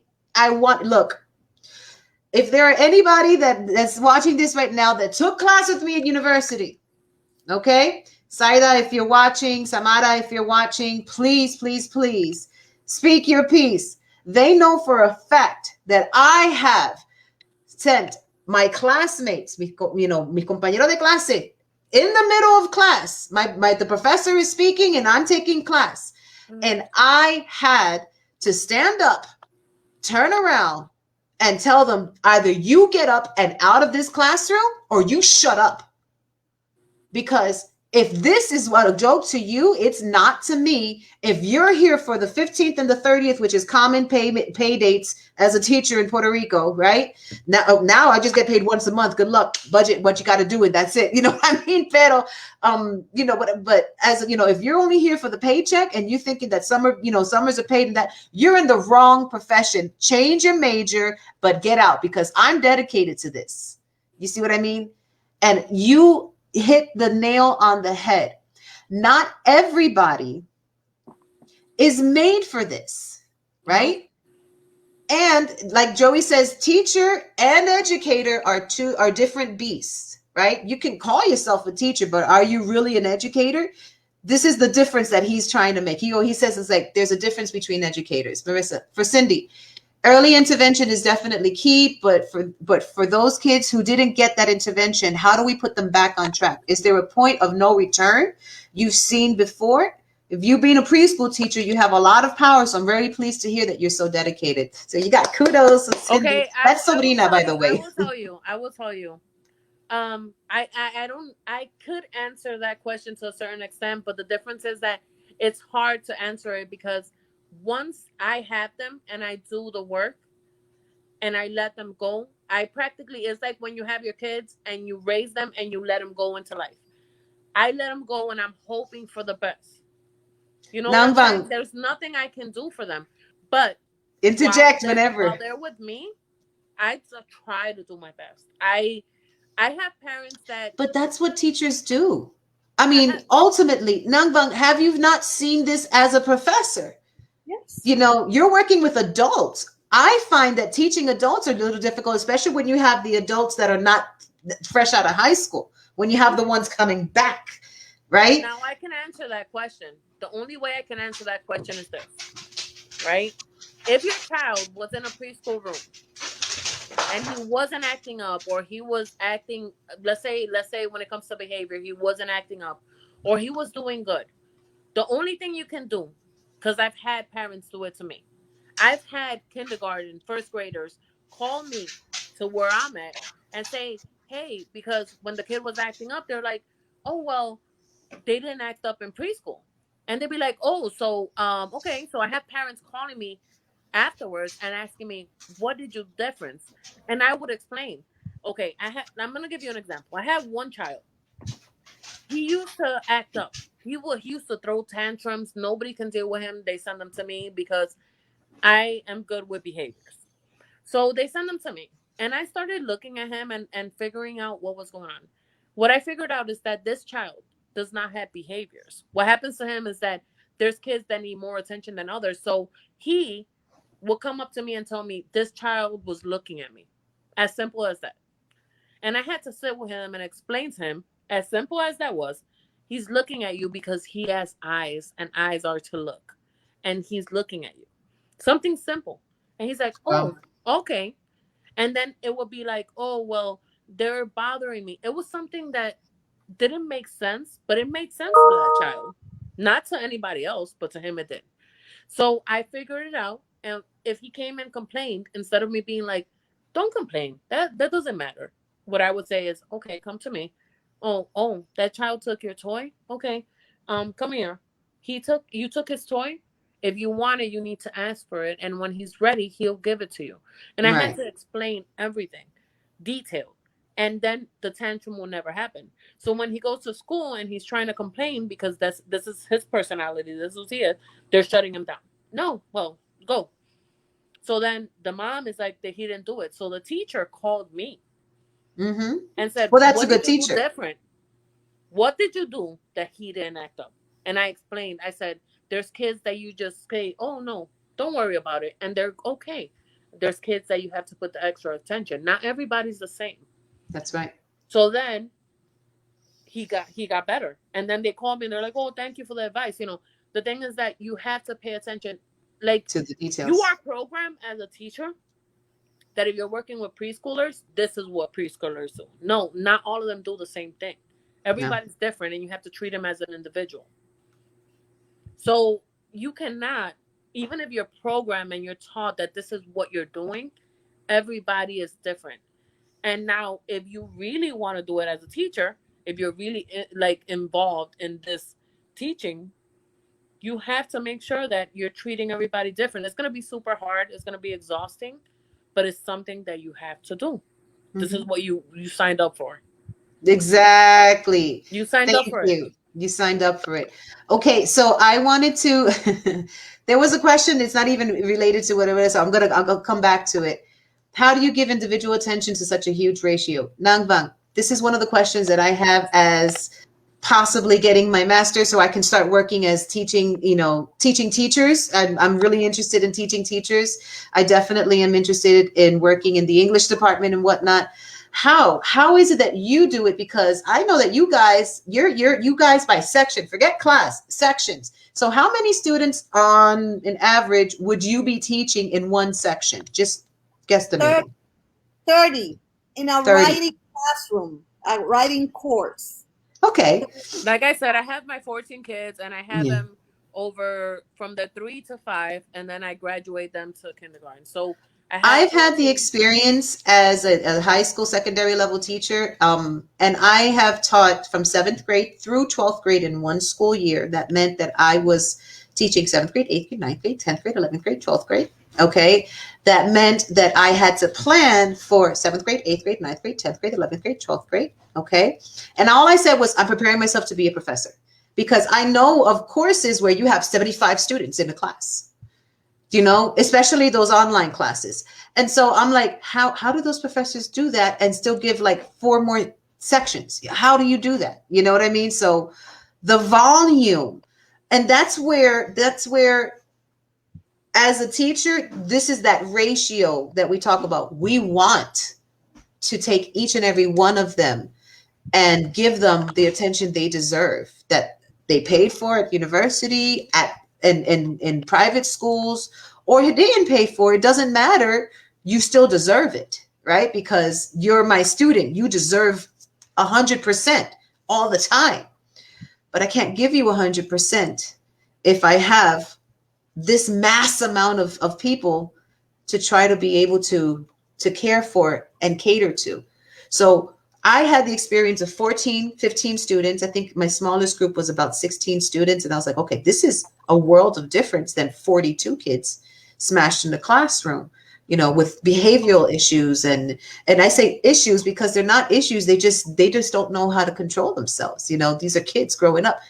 Adults don't know how to control themselves sometimes. You know what I mean? If you think it is any different for adults, me speaking from my experience as a student, Nangvang, please. Honey, What is I had a faculty meeting today, so that's all I'm gonna say. definitely? So you see how you see where I'm going at? The ratio is insane. You know, so teacher appreciation is not a lot more like, oh, what do you like about teachers and this, that. Yeah, okay, we and I was gonna go there. But thank goodness I had a meeting with my, with the producer, and no, don't go there. Go deeper. Show the truth behind what it is that you guys are doing. And the fact is that we have to. Teachers with passion. Yeah, I mean, I wanted to quit. I don't know how many times I've come home crying, exhausted. I'm not good enough. Self-doubt is everything that I feel. It's Baraka's actually calling me. Do you want to reach out to her? Yeah, I'll send it out to her. But I just wanted to interject real quick. Yeah, she almost quit. Not just after graduation, before graduation. And I had to take a stern talk with her and be like, look, you know what? This is what you were made for. Which is why educators and teachers are two totally different things. I've had educators that actually made me want to go into class and learn. And I've had teachers that made me say, fuck you, I'm going, Crash Boat is 5 minutes away downhill. Caminando, where the hell do you think I'm going? We were there. We all went to that high school. Yes. Cindy, Joey, and I all went to the same high school. Went to that high school? Yes. I love the Crash Boat. But it takes a certain individual to pull through. Like, not everybody could be a fighter. Not everybody could be a world-known pianist, seamstress. Not everybody can be an educator. Let me tell you this crazy thing. When I started working in the preschool room, you know what I said? After the first year, I said, "Oh, I'm gonna work here for a year and I'm out." And you're out. And you know how long I've been there? 13 years. Look at you that. know how? I first said I'm gonna leave, and then I said, "Wait, I have." You fall in love with the kids. I have these kids that are graduating. Let me graduate them, and then I'll leave. But then I'm like, oh, I feel bad for the ones that are staying. Let me stay with them until they graduate. And I've been doing it for 13 years, and I've been staying for 13 years because I'm waiting for the last one to graduate. And now I have a new group that and you have a new group, and it will keep on happening. Let me tell you, and it's okay, but it's also you got to, as somebody who's fought with themselves, because I literally fight with myself. I said the same thing. All right, I'm going to work with this group. I'm going to see them through all of middle school, and when they leave, I'm out. I'm out.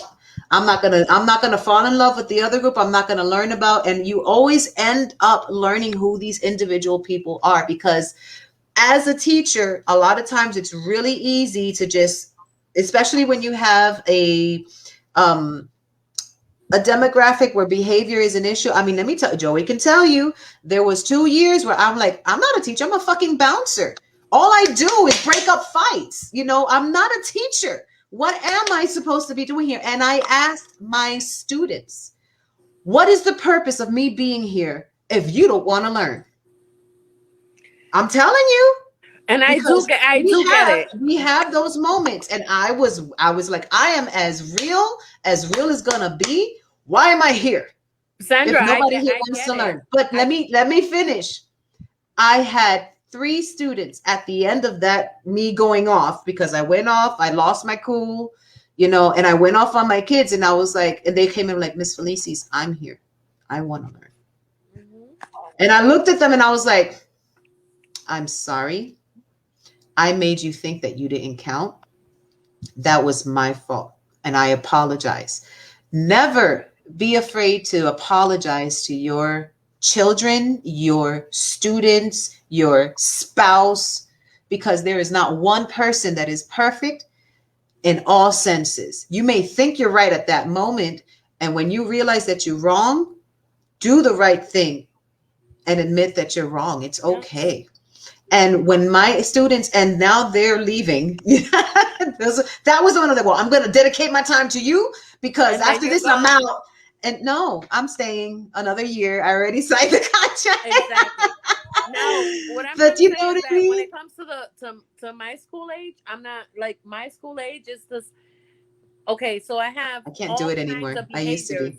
I have all kinds of behaviors because at that age, they don't diagnose you with anything. When you're 3, 4, and 5, they don't consider that they can diagnose you with anything. So it doesn't matter what you have. If you have autism, if you have anything, you cannot be diagnosed because they consider that you're too young. So, you know, I have kids that have all sorts of situations and I have to treat them all. But at the end of the day, no, I'm saying I have to treat them all like in a different way. Like I have to understand them all. But at the end of the day, the crazy thing about it is that because I spend so much time with them and their parents, in my case, cannot spend, like, they run up to me and they're like, Miss Cindy, I love you. Like in middle school or stuff like that, you have to like kind of hold yourself when you have to show that type of emotion, because I used to be afraid of that. Let me tell you something. Because being a teacher in Puerto Rico, we're affectionate with all of our students. Yeah. That's a cultural thing, right? Yeah. You give hugs. A peck on the cheek is how you say hello to everybody. So I can only imagine what COVID did to our relations as far as being able to share. I'm sorry, Cindy, hold on. As has, you know, be able to share with your students. You can't hold your students. You can't hug your students. So I was terrified, and I even took a year off of teaching when I moved here, when I relocated to Ohio, because I'm like, I need to understand the culture, because I don't want people to misinterpret my affection towards students, because I worked too hard. You make me esta pestaña, ¿verdad? You know, I burnt my eyelashes studying for then someone to try to misinterpret what I'm, you know, the affection that I'm giving to my student, letting them know we have a relationship as a teacher, as a student, and it has nothing to do, you know, we are in the same room, we're in the same building for more the time than we spend with each other than we do with our own families. So this is how it is within the school time, and Cindy can definitely vouch for that, right? But ultimately, kids are kids, no matter where you go in the world. Children are children, and they need guidance from everybody. And that's when it's hard for you to separate yourself from being a teacher, and not trying to do everything. I mean, I've had nights where I couldn't sleep because I'm thinking about that one kid. Did they eat? You know, and what if I bring, you know, if I sneak in a uniform pants into their locker, they don't see it, but they find it there, you know, because I've tried, you know, because this is the stuff that we see, those needs that we have. But thinking about it, me personally, as a student in college, I had professors that were fantastic, you know, that I still, James Rivera, literature analysis, I will never look at a story again without James Rivera. He's my mentor when it comes to literature. Yes. Yo soy producta de James Rivera. Yes, I am. Yes, I'm always Michael Shan. Hello, these are my professors: Michael Shan, James Rivera, Silas. You know, these were all people that helped forge me into being the teacher that I was. But they were more than that. You know, they were people helping me, because I had La Profesora Torres, Silas, who made sure that I finished graduating, because I changed my major at the last minute because I was going to quit. Right, because I had an issue with work, and I needed to give my student teaching class, and then I was trying to get to the other school because it was secondary level, and I was teaching elementary level, so I had to change. You know, before I had the light bulb, I said, "Well, just change your major, and you can teach in your own classroom," because I was already teaching before I graduated, and I had my provisional license. And then all of a sudden I had to take more classes, but nobody was giving that class, and I'm like, what do I do now? And those professors stepped up. No. Vamos a ayudar a esta muchacha a graduarse. You know what I mean? And that, thank you, because I'm a real person who's trying to do exactly what you're doing for the little guys. You know what I mean? I'm trying to get them ready for you, so you don't have to spend your first quarter teaching somebody how to write an essay. Yes, exactly. You know what I mean? The purpose. That's the purpose. And so the purpose ultimately, is to prepare them to the next level.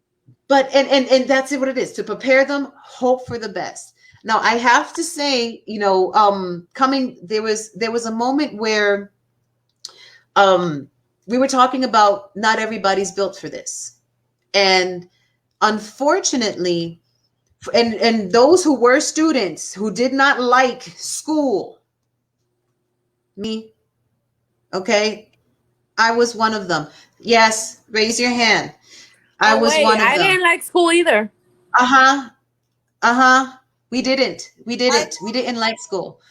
You see, I'm glad that you had that experience. The reason why you love school is because you probably had really good teachers that were there for you, and like I feel like teachers make a difference.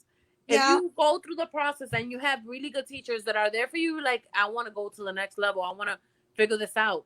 Like I could tell you that out of in high school at least, I could say that there was two teachers that were there for me. That they were like I could consider them to this day. I could be like those were my parents. Like I love them. I could remember them. You know what I'm saying? And they made a difference. And they made me what I am today because Sandra knows me personally and she knows that it was not easy for me at all. No, I vouch for that. I vouch You for that, know, yeah. I was not but and when I even had there was a psychologist that came to where I work at and she decided because it was like mental health day and she bought a questionnaire and she wanted me to fill it out and to be what they would consider sane it would be like you had to hit a 5 and it was 1 out of 10 questions and I hit a 10 and she told me how are you here and I said I'm going to explain to you how I'm here because you have two type of people. You have the people that dwell on what they went through, and then you have the people that say, "I will never let a child go through what I went through." Well, you have to grow through what you go through, right? And there's the difference. But that's emotional intelligence. That's another segment. We can work on We that. can talk about that. We can talk later. about that one. We'll come back and we'll talk about emotional intelligence and what that entails. But let me tell you real quick something before anything that I was thinking about. I got called. They had a meeting in my job, and they called me because every time that a child is acting up in another room that I have nothing to do with, they call me to that room, and I just stand at the door, and I look at them, and I'm like, "What's going on?" And in a low voice, normal. I'm like, "What's going on?" And they're like, "Nothing, Miss Cindy." I'm like, "Get up." Now, mind you, I'm talking about preschoolers. I said, "Get up, put your shoes on, get ready, and when you're done, we can talk about it." And they get up and they put it on. Now, mind you, the other teachers have been trying for 3 hours to get their shoes on. Yeah. And so we had a meeting, like a staff meeting, and they called me over and they asked me, it was like professionals and everything were there. And they're like, "What are you doing?" And I said, "You know what I'm doing?" I said, they're not scared of me. They respect me. Why? There's a difference. Because when I tell them you have to do something, you have to do it. But when I have to love on them, I love on them. So they don't want to disappoint me. So what they do is that everything that I ask them to do, they do it quickly because they don't want me to be upset because they love me and I love them. It's a difference. You developed a relationship, a rapport with your students, and that makes the difference between those people who believe that they have to be the teacher because they're always right, and that's a figure of authority. It's just like a profession as a police officer, right? You have those who are police officers because they want to genuinely help people. And they feel that this is what they're equipped to do, to protect and to help and to serve. Yes. Okay, great. And then you have other people who are police officers because they want the authority, because they weren't respected. And now I have the control. Do you think that doesn't happen in as far as teachers? Think about the teacher that never gave you an opportunity to speak. No, you're going to let me do this. And I might have said that once or twice. And I repeat, I'm not, this is something that you learn as you go along, right? Because they don't teach this nonsense to you as a student teacher in college. They don't teach you that classroom management and that rapport with your students. They have conversations about it, but they don't actually teach you. You have to learn this because this is part of your teaching style. And I think that me personally, and maybe Nanda, you can bring that to the table in your faculty class. I think that there should be a course that teaches first year, before you throw that first year teacher onto their first job, management, classroom management, more than just here's this theory, here's that theory.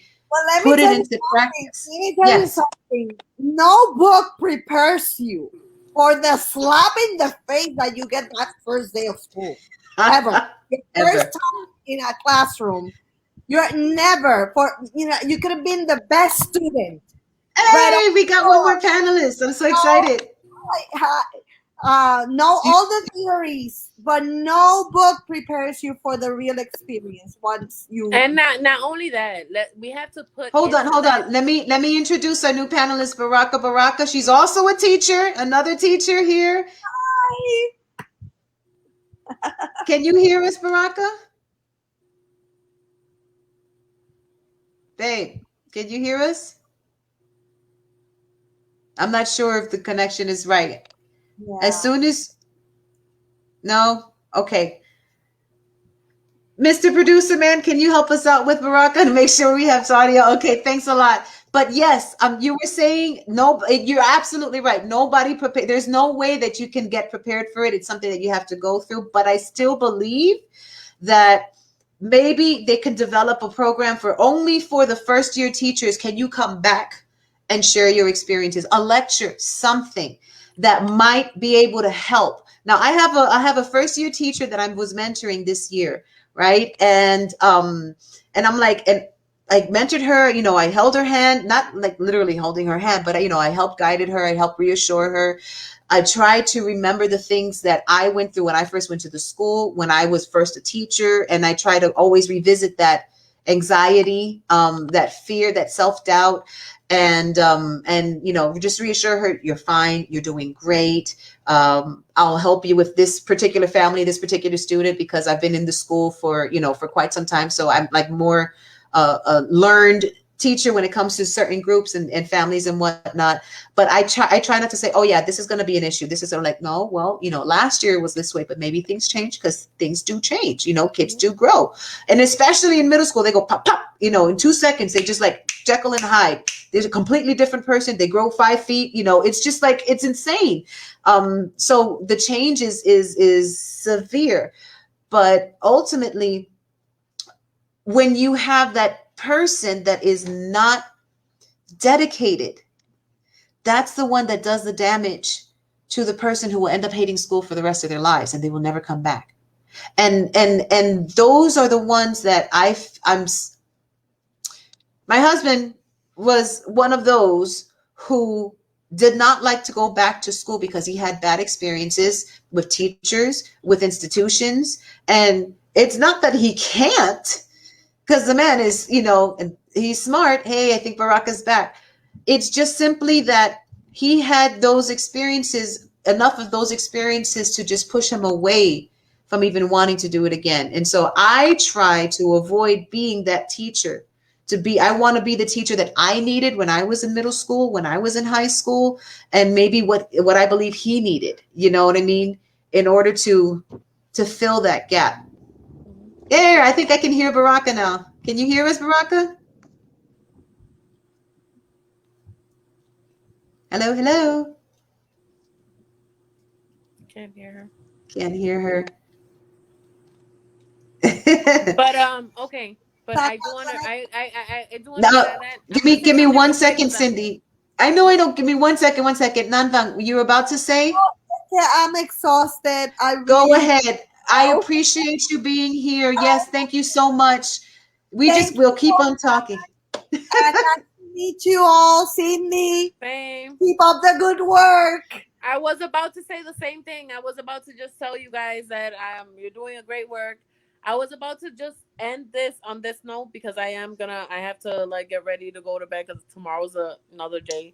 Yep. But I do want to say that still working tomorrow. I do want to say that I feel like every educator that starts and goes to school for it it's not like they lose interest from the beginning. I do feel that us as educators, half of the time we have our hands tied. Like, you come in having a mentality that this is what you're gonna do, and then all of a sudden they shut you down in a certain way and tell you, yeah, this is as much as you can do. Hold back, you can't do this much. So then there's the ones that are strong, that like us, that we speak about it and we say what we gotta say, but then you have the ones that kind of get tired and exhausted and give up. It wears you down, and that's okay. I don't ever feel bad. I mean, me personally, don't ever feel bad about walking away from it if you do realize that it's not for you. And that's okay. That's okay. what would you rather? A teacher that somebody who was teaching and understands this is not for me, I'm going to walk away. You gave it your best, which is only what a teacher and an educator wants you to do. And if you feel that that is not the right thing for you, it is okay. You know what I mean? It is okay for you to walk away and find your happiness, because ultimately you got to be happy. I've had so many teachers that were so unhappy with their career and what they were doing. They just did not want to be there. And guess what? The truth of the matter is, if you don't want to be there, the student doesn't want to be there either. You know what I mean? What I'm saying is that there's a lot of teachers that leave because they can't deal with it, but there's a lot of teachers that have so many ideas and they get shut down. Yeah, and that's they're true. told you can't do this, you can't do that. You can't. And they're like, Yep. you know what? I can't deal with this because I came in with a mentality that I'm going to change the world one child at a time, and I'm being shut down. You're being shut down. But I could tell these teachers out there, if they're listening, yes, that there's always a loophole and there's always a way around it. If they tell you can't do this, you find a way around it and you do that. Be like water, my friend. There's always a way. Be like water, my friend. And that is, I think that's a great segue to be able to wrap it up. As far as teacher, I hope this is a different perspective for those who are watching as far as teacher appreciation is concerned. We do have to go through a lot. We do have a lot of red tape that we have to walk through. We do have a lot of expectations of us. Yes, parents, we're here. We're here to help. We want ultimately for your child to do well. Even if your child is in university, you still want your child to do well, because we're preparing them we're trying to help do our part to prepare them for life, but we need your help too. Yes. And as long as we understand as a community, yes, it does take a village. We are part of this village, part of it. We're not all of it. And although we are great at juggling things and handling 20,000 things at the same time, somehow or another, we adapt and we overcome and we go through. The best way for you to appreciate a teacher is not the gift card from Chipotle. Yeah. The best way for you to appreciate the teacher is for just being that support and encouraging your child to do working together. Work with us, not against us, please. Yes. Our goal is not to fail your child, to ask them to do all this work. We don't want your child to do the work if they're not going to learn anything from it. Honestly, what's the point, right? What we ultimately want is to have them learn, to show and understand that they can do it. That is, like Edna says in the beginning, that aha moment is all we live for. Yeah. When we see our kids pop, that is what gives me life. When I come home, I'm like, I had a great day. My kids learned and they were so excited. And I felt, that is what makes me fall in love with teaching all over again. No matter, I could have had the worst year ever, but I had one day, only one day within that year, those 10 months of just showing that they learned. At the end of the year, I'm like, they learned something. They learned it. They understood. Okay, I wasn't talking to the wall or the screen or the background, or I was actually. They were listening. They didn't only hear me. They were actually listening. Yay, So please, the gift cards are cool.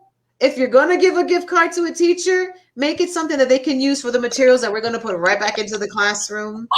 Okay. Yeah. Or at least a lifetime supply of coffee. That works. We live on coffee. Sandra, Teachers. I have my preschoolers. They'll be like, I'll send like a laminated like picture with their name so they can trace. And I'll send it home and I'll be like, this is your homework. And then I call the parents. I'm like, I just send this. I need you to work at home. I get so happy when they come home and they're like, I did my homework yesterday. Me and my mom sat down and we traced my name. And I'm like, yeah, I'm not alone on it. We're doing You're not it. alone. We're gonna make You're it not happen. alone. Right. It's amazing. So in order to close up, any last comments, anything that you would like to tell teachers, anything you'd like to tell parents, anything you'd like to share so that we can say goodbye? And before we say goodbye, I'll give a shout out to what we're expecting, because we're going to have another segment next Thursday. So please tune in. It's not going to be Apple on the Desk. It's going to be another, because this is a collaboration of networks of podcasts. So we have different subjects and topics that we'll be discussing. I'm just in charge of the teacher stuff, but Joey's in charge of other stuff, and it's going to be really interesting. And I'm pretty sure it's going to be a lot more profane, but it's still fun to watch. Well, let me plug that real quick before you send it off. Next week, everybody, on May 13th, we have the first episode of Shoot the Shit with Joey Zaza. That's right. And our guest is going to be Sifu Raymond Diaz of the Wing Chun Kali Systems. Sifu. This is going to be amazing. This man is just, we call him the Oracle. Okay. And the octopus. It's so many names. He's yes. Very multi-talented. He's amazing. You guys really have to tune in on that. And the spouse of a teacher and the father of another one. Yes. On May 20th, all of these are on Thursdays. We have all the Thursdays in May filled up for you guys. So on May 20th, we have, once again, Shoot the Shit. And we're going to have teacher and historian Juan Riestra. And he's going to bring us a lesson on La Intentona de Yauco, which is the last major revolt that Puerto Rico did against Spain before the Americans invaded. I'm sorry, got to the island. Got to the island. And also, hopefully, he'll be able to shine some light on the original owner of Torre del Viejo, Don Fidel Vélez Vélez, my great-granduncle. So let's see just what they bring to the table on that. And to finish up May, this one's going to be absolutely amazing also. Once again, Shoot the Shit with Joey Zaza. And as guests, we have Neil Watson and Manuel Girau Jr. They're going to be talking film, the industry, the creative process, what it is that brings them behind the camera. You can imagine something, you can write something, you can draw something, but to actually picture what you have in your head through someone else's eyes, that's a whole talent in itself. Mm-hmm. And everybody who's out there listening, if you have something to say, this is what this is about. This is what Torre del Viejo is about. It's about teaching people, not just farming, not just martial arts, just absolutely everything. We're taking our ideas, we're putting it together, but most importantly, what's making us different from everybody else, and it's not a competition, though life is a competition, we're putting things into practice. Yes. You can have as much knowledge, as much wisdom as you want, but without understanding full manifestation of your knowledge, you have absolutely nothing. Put it into practice. Yep. Ladies, I want to say good night to everybody, and I'm going to let you ladies send it off, all right? Okay. I'm going to shut up now. I'm going to shut up. Okay, back into the mist. Well, thank you once again, Nang Vang, Cindy, for popping in. I really appreciate your voices. I really appreciate your perspective. This is our very first segment ever. Hopefully, we'll be able to continue, at least on a weekly basis. We want to be able to have content. I just wanted to make a note one more time. Maybe we can talk about emotional intelligence for the next Apple on the desk. And that's once again what this segment is about. It's about talking about the things that people might not feel comfortable talking about when it comes to the educational field, and putting it out there, airing it out, and just finding that clarity so we can do something about it. That's the whole point. Not just talking about it. Let's do something about this. Let's actively engage and find a solution to problems, because ultimately, as teachers, as educators, isn't that what we're meant to do? To help people work out and figure out what their problem is? Not as a psychologist, just let's help you understand, right? So let's put these intelligent minds together, and let's see how we can help each other understand, and we can move on as a community, as a society, as whatever it is, as an individual.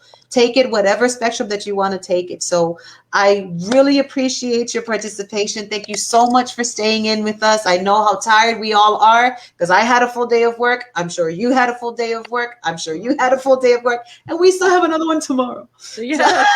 It's Friday, and it's Teacher Appreciation Day and all that, so it's okay. Yeah. Just hang in there. It'll be over soon. It'll be hang in there. It's almost done. We're almost done. We're almost done. We're almost done.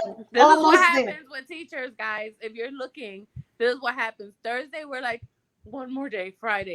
It doesn't matter, because the weekend doesn't really exist. It happens too quick, and Monday is back again. And it's back, and then we're back on. Yeah, we gotta go. We gotta go. We gotta go. Which is why it takes us a month to at least learn how to unwind. Then we actually enjoy July. But then July, we're already getting called in for meetings to prepare for August, September. But wait, Sandra, I don't have 2 months off. I You work don't. throughout the whole year. You work throughout the whole year. And there are teachers who continuously work throughout the whole year. It's not just summertime gig or whatever the case may be. And those teachers who do, you got others that work over the summer too, you know. Sí, So, me quito el sombrero porque adios, adios. All right. Bye, Thank you so guys. much. Okay. Thank you so much. Thank you so much. I appreciate you guys. I love it. Thank you for your questions. Those who are watching, thank you to Josette, to Nangbang, to Cindy, to Baraka for even trying to show up. Yeah. She's also a teacher. She's in Texas. She teaches middle school as well. right. So it's just like there's so many people who I didn't even realize, wow, there's a lot of us out here, you know, and I'm just connected in one way or another. And it's like, yeah, we're all teachers, one way or another. Pero, you know what? Again, I appreciate Nangbang. I still use the writing techniques with my kiddos. It is such a dream when I see them realize that those words were theirs, you know, just giving them different techniques and whatnot. It's awesome to see them learn that they grow through that expression. And ultimately, I really, really appreciate you and the team. And I can't wait. Talk to us when the Maya West Writing Project is about, if you want to finish off with that. And yeah, just it's all yours. Actually, the Maya West Writing Project is affiliated to the National Writing Project. The Maya West site is the only bilingual site from the over 200 sites all over the states, and it's all over the world. And what we do is we give professional development workshops and summer institute. Like Sandra is one of our graduates from the 2015 class, and we actually do like a summer camp for teachers, and we actually help them reconnect or connect to that writer within, so they can, you know, see, they can access their passion for writing and teaching writing within their subject. You know, it doesn't matter if you're an English teacher or an art teacher or a math or science teacher, you can teach writing in your classroom. So pretty much what we do is exchange ideas, those lessons that actually work for us. We give each other feedback. We have the teaching demos. We teach one another. And at the end of the Summer Institute, you have a number of writing demos that you can adapt into your own classroom. And then you try them out and you come back to our meetings to share what worked, what didn't work, you know. But we also take care of you as a person, you know. We not only do the writing, the academic part, we also do the supporting part, you know, that part of us that needs to vent, that needs that pat in the back, letting you know, Mira, we understand what you're going through. Somebody who went through something similar might give you some mentorship, you know. These are the kind of relationships that build a stronger community of teachers, of writers, and we just... Oh, it seems that we might have lost Nanban's connection. Want to share. Oh, there you are. You came on back. That's okay. That's okay. But you were right on the money. We're just explaining exactly. You're saying everything, and it's true. Every single word that she said is true. I'm from the Rite Aid 2015 group of teachers. Rite Aid Inc. Rite Aid Inc. Yes. And I'm telling you, it was just a fantastic experience. It has completely transformed the way I approach writing in my classroom. I think I'm due for a new workshop on introducing just basic writing to my kiddos who've never written before. So I'll be happy to sign up and do that. I am just going to wrap this up because we've been going for 2 hours and 12 minutes. Oh my God. And I'm over here thinking 30 minutes is I got to get to 30 minutes. And wow, I had no idea we were going to get there. But once again, we're here. Thanks once again for your participation. I appreciate you one more time. And last plug for next week. So this is once again the collaborative network of podcasts and Torre del Viejo. This is the apple on the desk. This is that, that one thing that wait a minute, I'm trying to do the mirror thing. So that's that apple that we're talking about where teachers, this is a podcast for teachers to help remind you what you fell in love with, for parents to help you understand how we can be better working. Don't forget, next week we got Shoot the Shit with Joey Zaza. Our guest will be Sifu Raymond Diaz of the Wing Chun Kali Systems. Please tune in. And then the following week, we have the podcast, I believe is with Juan Criestra. I'm going to say that again. May 20th, Shoot the Shit with Joey Zaza has teacher historian Juan Criestra bringing us a lesson on the Intentona de Yauco. That is the last major Puerto Rican revolt against Spain, and about Don Fidel Vélez Vélez. So please tune in. This is for everybody. Also, Joey on the 27th has Neil Watson and Manuel Hirao Jr. talking film, its industry, and the creative process behind it. So again, we're learning a little bit of everything on our collaboration network of podcasts. I hope you enjoyed it. I'm going to stop talking because I'm going to keep on going. So I'm going to say good night. Thank you once again for your participation. I hope you love it. And if there's any topics that you'd like to talk about for the Apple on the Desk, please just shoot me an email. It is cnp.appleonthedesk@gmail.com. Shoot me an email there, or just send me a message through my personal Facebook page until I open a new one for the Apple on the Desk, or reach out to Torre del Viejo and the message will get to me in one way. So talk to me about topics that you'd like to hear. I'd love to bring topics that you guys like to discuss, because that's what we do here. We just talk about it and we see what we can do about it after we talk about it. Let's formulate a plan. Let's get this done. Thanks everybody for tuning in. Have a good night. Bye.